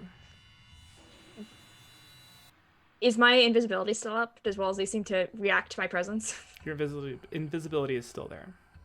I'm gonna step out of like stomping range and then say to Wellesley, did something happen? It's fine, it's me, don't worry. Did you see something? You did hear a very... My inner monologue. DM, did I see something? Yeah, see, no, you did... I mean, you don't have dark vision, so... Clearly not. There are torches and stuff here, but they don't illuminate everything. You did hear sort of like... I really want them to, though. A little fizzle of arcane sort of energy, like that's just... and you did see a little bit of a flash of energy for a brief second, and then absolutely nothing. Flash of an energy directly in front of me, or something that was from like down one of you the just side halls? Yes, from down that side hall where the other thing was. Can I, like, if I creep forward again, is there like, because like I mean I can cast darkness. If I creep kind of forward to get a better look down the hallway again, does this strike me as like a darkness spell? It is some form of magical darkness in which you can. So I can see where it starts. You can see darkness, and then when you move past a certain point, you can see nothing. There's in either darkness and then more directions. darkness. Yes. Okay. I saw nothing. I heard some stuff. It sounded like casters doing what they do, or at least the effects of that. There's some There was sort a of darkness spell cast down that hallway now. It wasn't I must even have bright. triggered it. There was a subtle, but quick, very quick flash of some sort around that corner. So I only saw the secondary light as if a lantern were lit and then snuffed immediately. Something along those lines. I think that was me We're in a triggering wizard's it. tower. I assume it's the worst. I always wanted to come in here when I'd sail by, and now I'm like, why am I here? I feel that way a lot about a lot of the things that we do.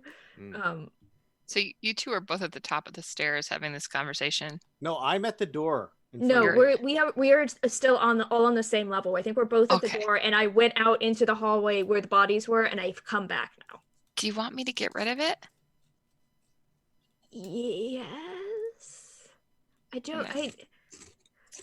I hate everything about the situation. Just for the record, this is why you don't fuck around with scrying things. Yes, It's probably their dispel party. curses. They can try if they Want to. now. So I can dispel. How much should I dispel? You If you- could scry too if it happened to. Sorry. Roswell, if you don't mind, I would withhold expending any resources until an enemy presents itself. There is always a chance that they will just return on their own accord, and there's one less problem and many more allies that we would have to face whatever it is out here. If they press Oh. the issue, absolutely act. But acting first might be a mistake. We are already somewhat separated. By moving over that way, we might be further separated. Also, if they can do what Tebrin does here, they might be But they almost, I think amongst they us. probably So maybe can. that should be our first effort, detecting them, if you're able. I have a semi-unrelated question. Does the gore spell? So drow in this thing, what are their thoughts on raising aloe vera plants to give to siblings for drow holidays? Positively. Random. Positive feelings. The gore spell. Have I come across something that's at all similar to it in my thieving days? It's some sort of arcane trap. Do I know based whether around that a sort sigil. of, if once that's a sigil like that goes off, do I know whether it could go off again? Typically no, but you are in a wizard school, so anything's possible. I mean, Usually those are like something of that magnitude is usually like a single use thing. Like once you tamper with it, it goes off. So something like that. It's possible that they know that I was tampering with it. It's also possible that now if I go back upstairs, I might be able to pick the lock. Now. Yeah. Or we I would stay s- here and we try to pick our most defensible positions and we wait for them to come to us. I think that those are our two options right now. I lean toward defense. We don't know what's up there. If you're picking a lock and they grab you, pull you in or anything, we are further separated from our very vulnerable friends. All right, fair enough. Then let's fall back I agree. and take up defensible positions here. This spell is good for an hour. Are you still invisible? Yeah, I have not done anything to break it. I see. Or I don't. And I will mark Roswell, can you concentration. detect the invisible by any means through your istis? Not that I Hibiscus, have whatever? prepared. I mean, unless they're undead. Okay, I'm gonna see if I can see undead, because why not? That's what I can do right now. So my features and traits. I'm gonna do eyes to the grave, so I know the location of any undead within 60 feet of me that isn't behind total cover. Okay. How long 6 does that people last? are in the pool. Huh. It says as an action. It does not say how so long. it sort of happens. Yeah. Yeah. You do not see any undead at the moment. Okay. We'll Well- say it lasts for a minute or something. There's no undead, so that's one off the list. All right, those of you now hurtling at top speed through the Eridorian countryside, you grow nearer and nearer to Romont itself, and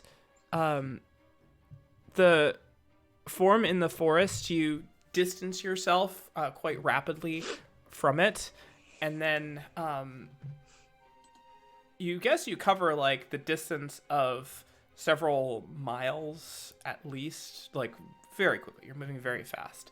And as you sort of start to near where the very outskirts of Romont are, where the sort of the roots of the crown form, you do see that the slums and the sort of ultra lower class area that surrounds the city is still intact. It doesn't look like it's in great shape, even for a slum. The city wall is still intact, and it looks like, though aged, the city itself is still there. You can see small trails of smoke going up, and you do see signs of life and inhabitants to Direwood Castle that's sort of up on the plateau in the mountain back behind there. Just little like trails from like fires and such that would be a hearth or something like that. And as your eyes are kind of coming into focus, you slam into some force, and the 6 of you sort of topple and plummet to the ground, falling. Going over, I am going to need all of you to make wisdom saving throws here, and this is to see if there are any effects on your sort of tethering to things. 21. Hold on, I'm just reading something real quick. You are falling. There's very little time to read. No, I'm just checking if because I haven't played in a while. I can't remember if I have to call this before or after. One sec. This is Tides of Chaos. Yeah. You have to Okay. call Yeah, I'm gonna before, Tides of okay. Chaos before. Okay. Oops, that's not what I meant to click. Anytime before you. Oh no, that's not it.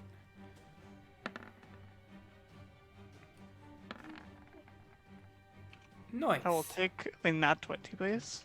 Excellent. All right.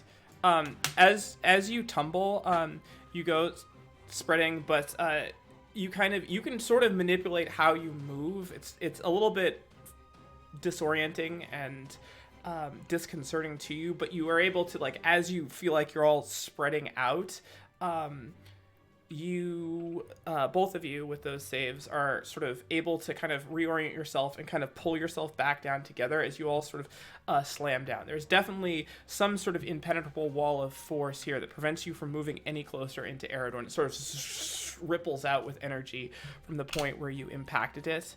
However, you see the male high elf goes toppling off, and where all of your sort of like tethers were drifting back, his kind of flickers, and you see him impact into the ground in a way that you previously have not been able to release. As you see, he sort of like starts to float up a little bit.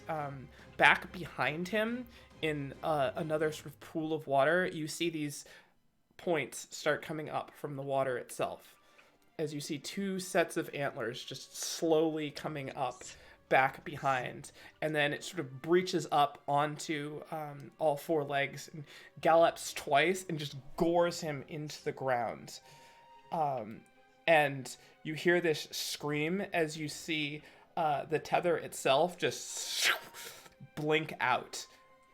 There's a searing pain in all of your minds. He was not one of the ones who was anchoring you, but he is gone. Is there anyone still? Roswell, you're still in the room, right? Yes. You see him start to like convulse, and then you see that appear out as the body sort of crumples.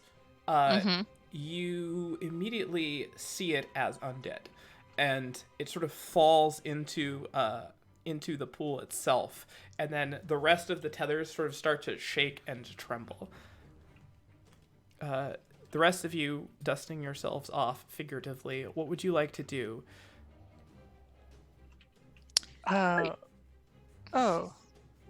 Roswell, you can do stuff too. It's all sort of happening in the same time if you need to do stuff. So he immediately becomes undead? Yes, the body's not moving or anything, but you just get the undead sense from it. And I don't... So did I see magic kind of coming off of them and tethers kind of... The tethers were definitely wibbly wobbly, timey wimey. Visible, and this one has no tether. The one that has collapsed now has no tether. Sacred Flame. On that one? Yeah, on the undead. All right. The body just sort of immediately is consumed in the flame. You can see the parts of the flesh are just torn apart by the radiant energy. No sort of evasion or resistance to it at all. Okay. Hey, so they're coming back as zombies or undead? You know, You do, whatever. You do recall, I believe it was Karut saying that if your tether is separated, your body is just there as a body, which collapses. And your soul and your mind is lost and gone forever. I might have overreacted. So first reaction is to help, but then I realize that I can't help him. So try and gather myself from falling. Yeah. So you gather back up, and frantically they look around, and one of them, the female half-orc, grabs your hand and sort of starts moving over, takes another hand. Kendra, you're sort of the farthest from all of these. What are you doing as this stag Is sort the of stag rears? still there? Yeah, it sort of has gored down into the ground and kind of turns and looks directly at you. I need you to make an insight check. I'll make an insight check. Here's the wind up. Oh, bravo. All right. The eyes are glowing this sort of deep greenish, very sort of bright is the wrong word, very saturated green, glowing. And whereas for the initial sort of death of one of the encircled there, it just looked like this kind of feral rage. It stops and meets your eye, and you can tell there's almost some form of recognition there, and it begins to charge you as fast as it can. What can you do? Or what are you What going can to do? I do? I'm going to misty step through its legs behind it, which I believe triggers something. All right. It charges towards you. You misty step.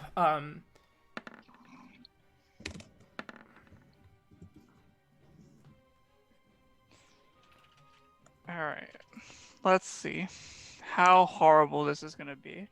Oh, wait a minute. How did that trigger? Because I used Tides of Chaos for my wisdom saving throw. It will trigger the it will trigger on Wild Surge because there's a cast spell.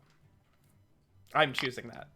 Oh no, that's fine. I Yeah. just okay. Oh wait, yeah, that's right. I forgot that you have to choose it. Sorry. I choose But, it. but she Oh, sure does. Alright, okay. So what did I roll? 53. Fireball. Oh boy. Potted plants. This is okay. It's a thing. Oh god. What does that mean? I don't have Way it in to front of me. share with the rest of the players of the game. Should I say out loud or do you want me to DM it, DKC? Wait, hold on. What number was it? 53. It's not super relevant to anything. Okay. Yeah. Not really relevant anyway. All right, so you disappear. You watch as the stag creature sort of goes, sort of skittering to a stop, turning and facing you.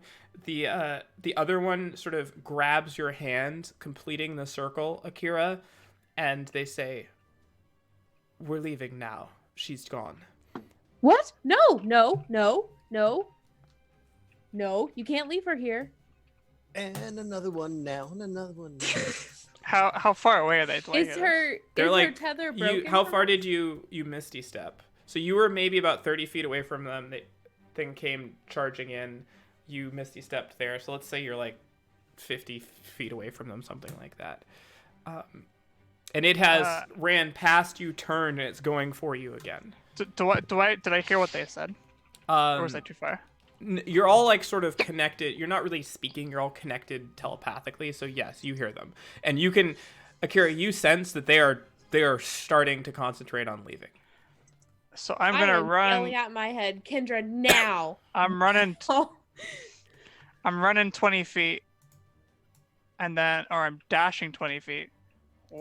Whatever gets me there quickest, and then I'm misty stepping to grab a hand. Can I like meet her? I mean, they have to follow me. We're joined by hands, right? So if like I start running towards her direction and she starts running towards my direction, or they just let go of your hand and form their hands, and you're both stuck there. well, Heat of the moment. What do you do? that's what I do. Running 20 feet. Running 20 feet. All right, so Kendra 20 feet, starts go running ahead. in. You let go of both hands. No, I'm not letting go. I'm dragging. Okay, they let go of you, No, and then their hands join.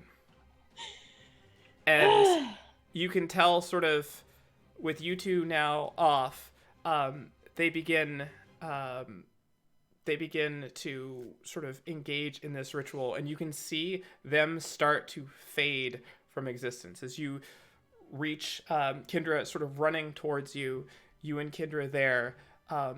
The one of them in the circle that's facing out to you just sort of gives you a little nod, and they just begin to vanish. And that's where we're going to end for tonight. Oh. All right. I know who I'm killing next. Okay. Is it yourself or Akira? Because it's just It's Akira. gonna be you two. No, it's Akira. Why would you're the one who misty stepped? Why would you kill me? Wait, you're right. I should have let it gore me in the fucking face. You didn't have to go so far. No, you're right. I should have landed behind it. Give it a little tickle.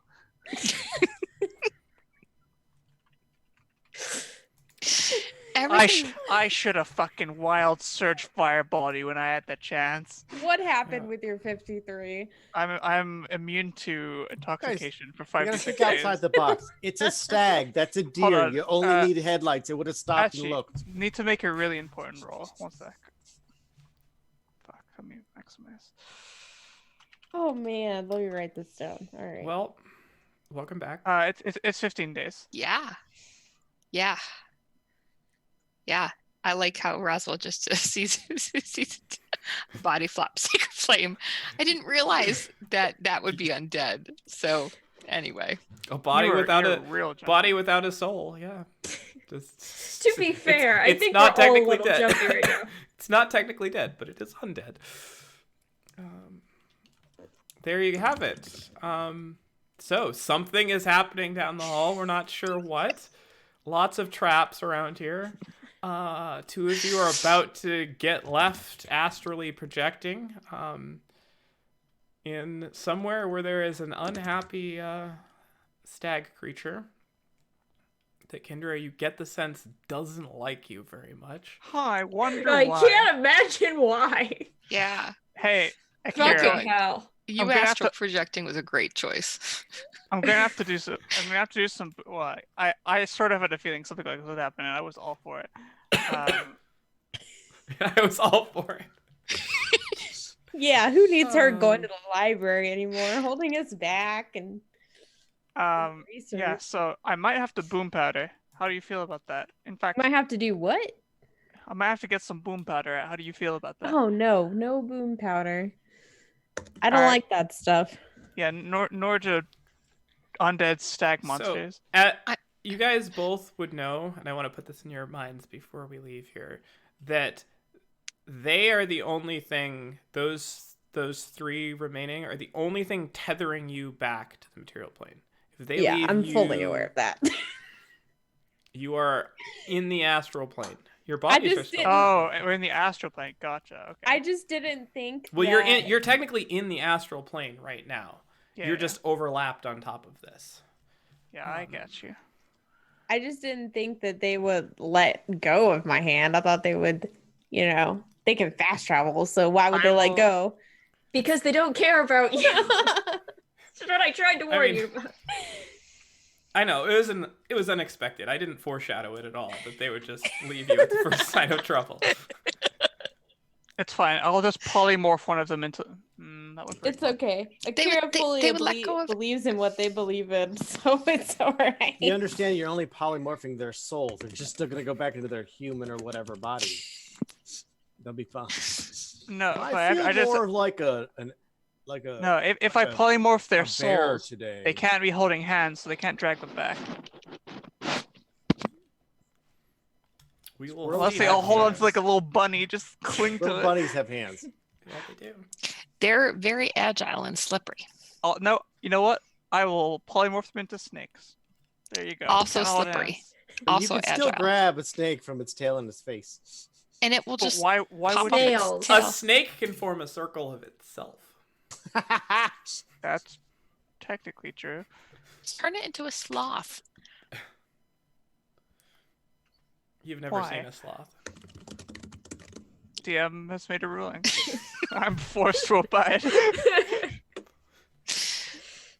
A It dire can be sloth. any shape you want, right, Kendra? Any animal, It has to be an animal? yeah. Polymorph, yeah. Oh, Has to be a beast.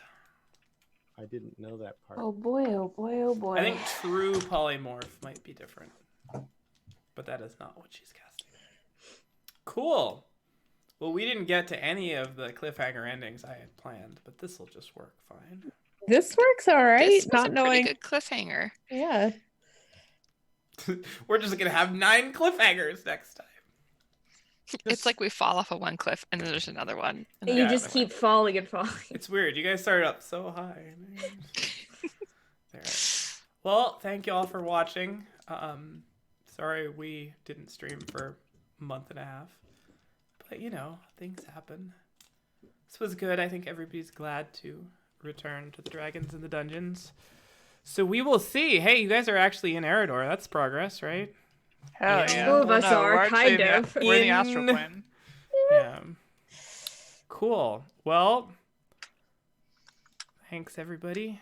I'll see y'all again next Monday at 7:30 Eastern Standard Time on Roll It Slant. If you haven't already, social media links, click, buttons, websites, retweet. Cool. Cool. Anyone else have any? All right, Holly, what's our sign off tagline for today? That's it. All right, that's it. Till next time, ladies and gentlemen. You heard it here first. Oh, the cops are coming for me. Sorry. All right.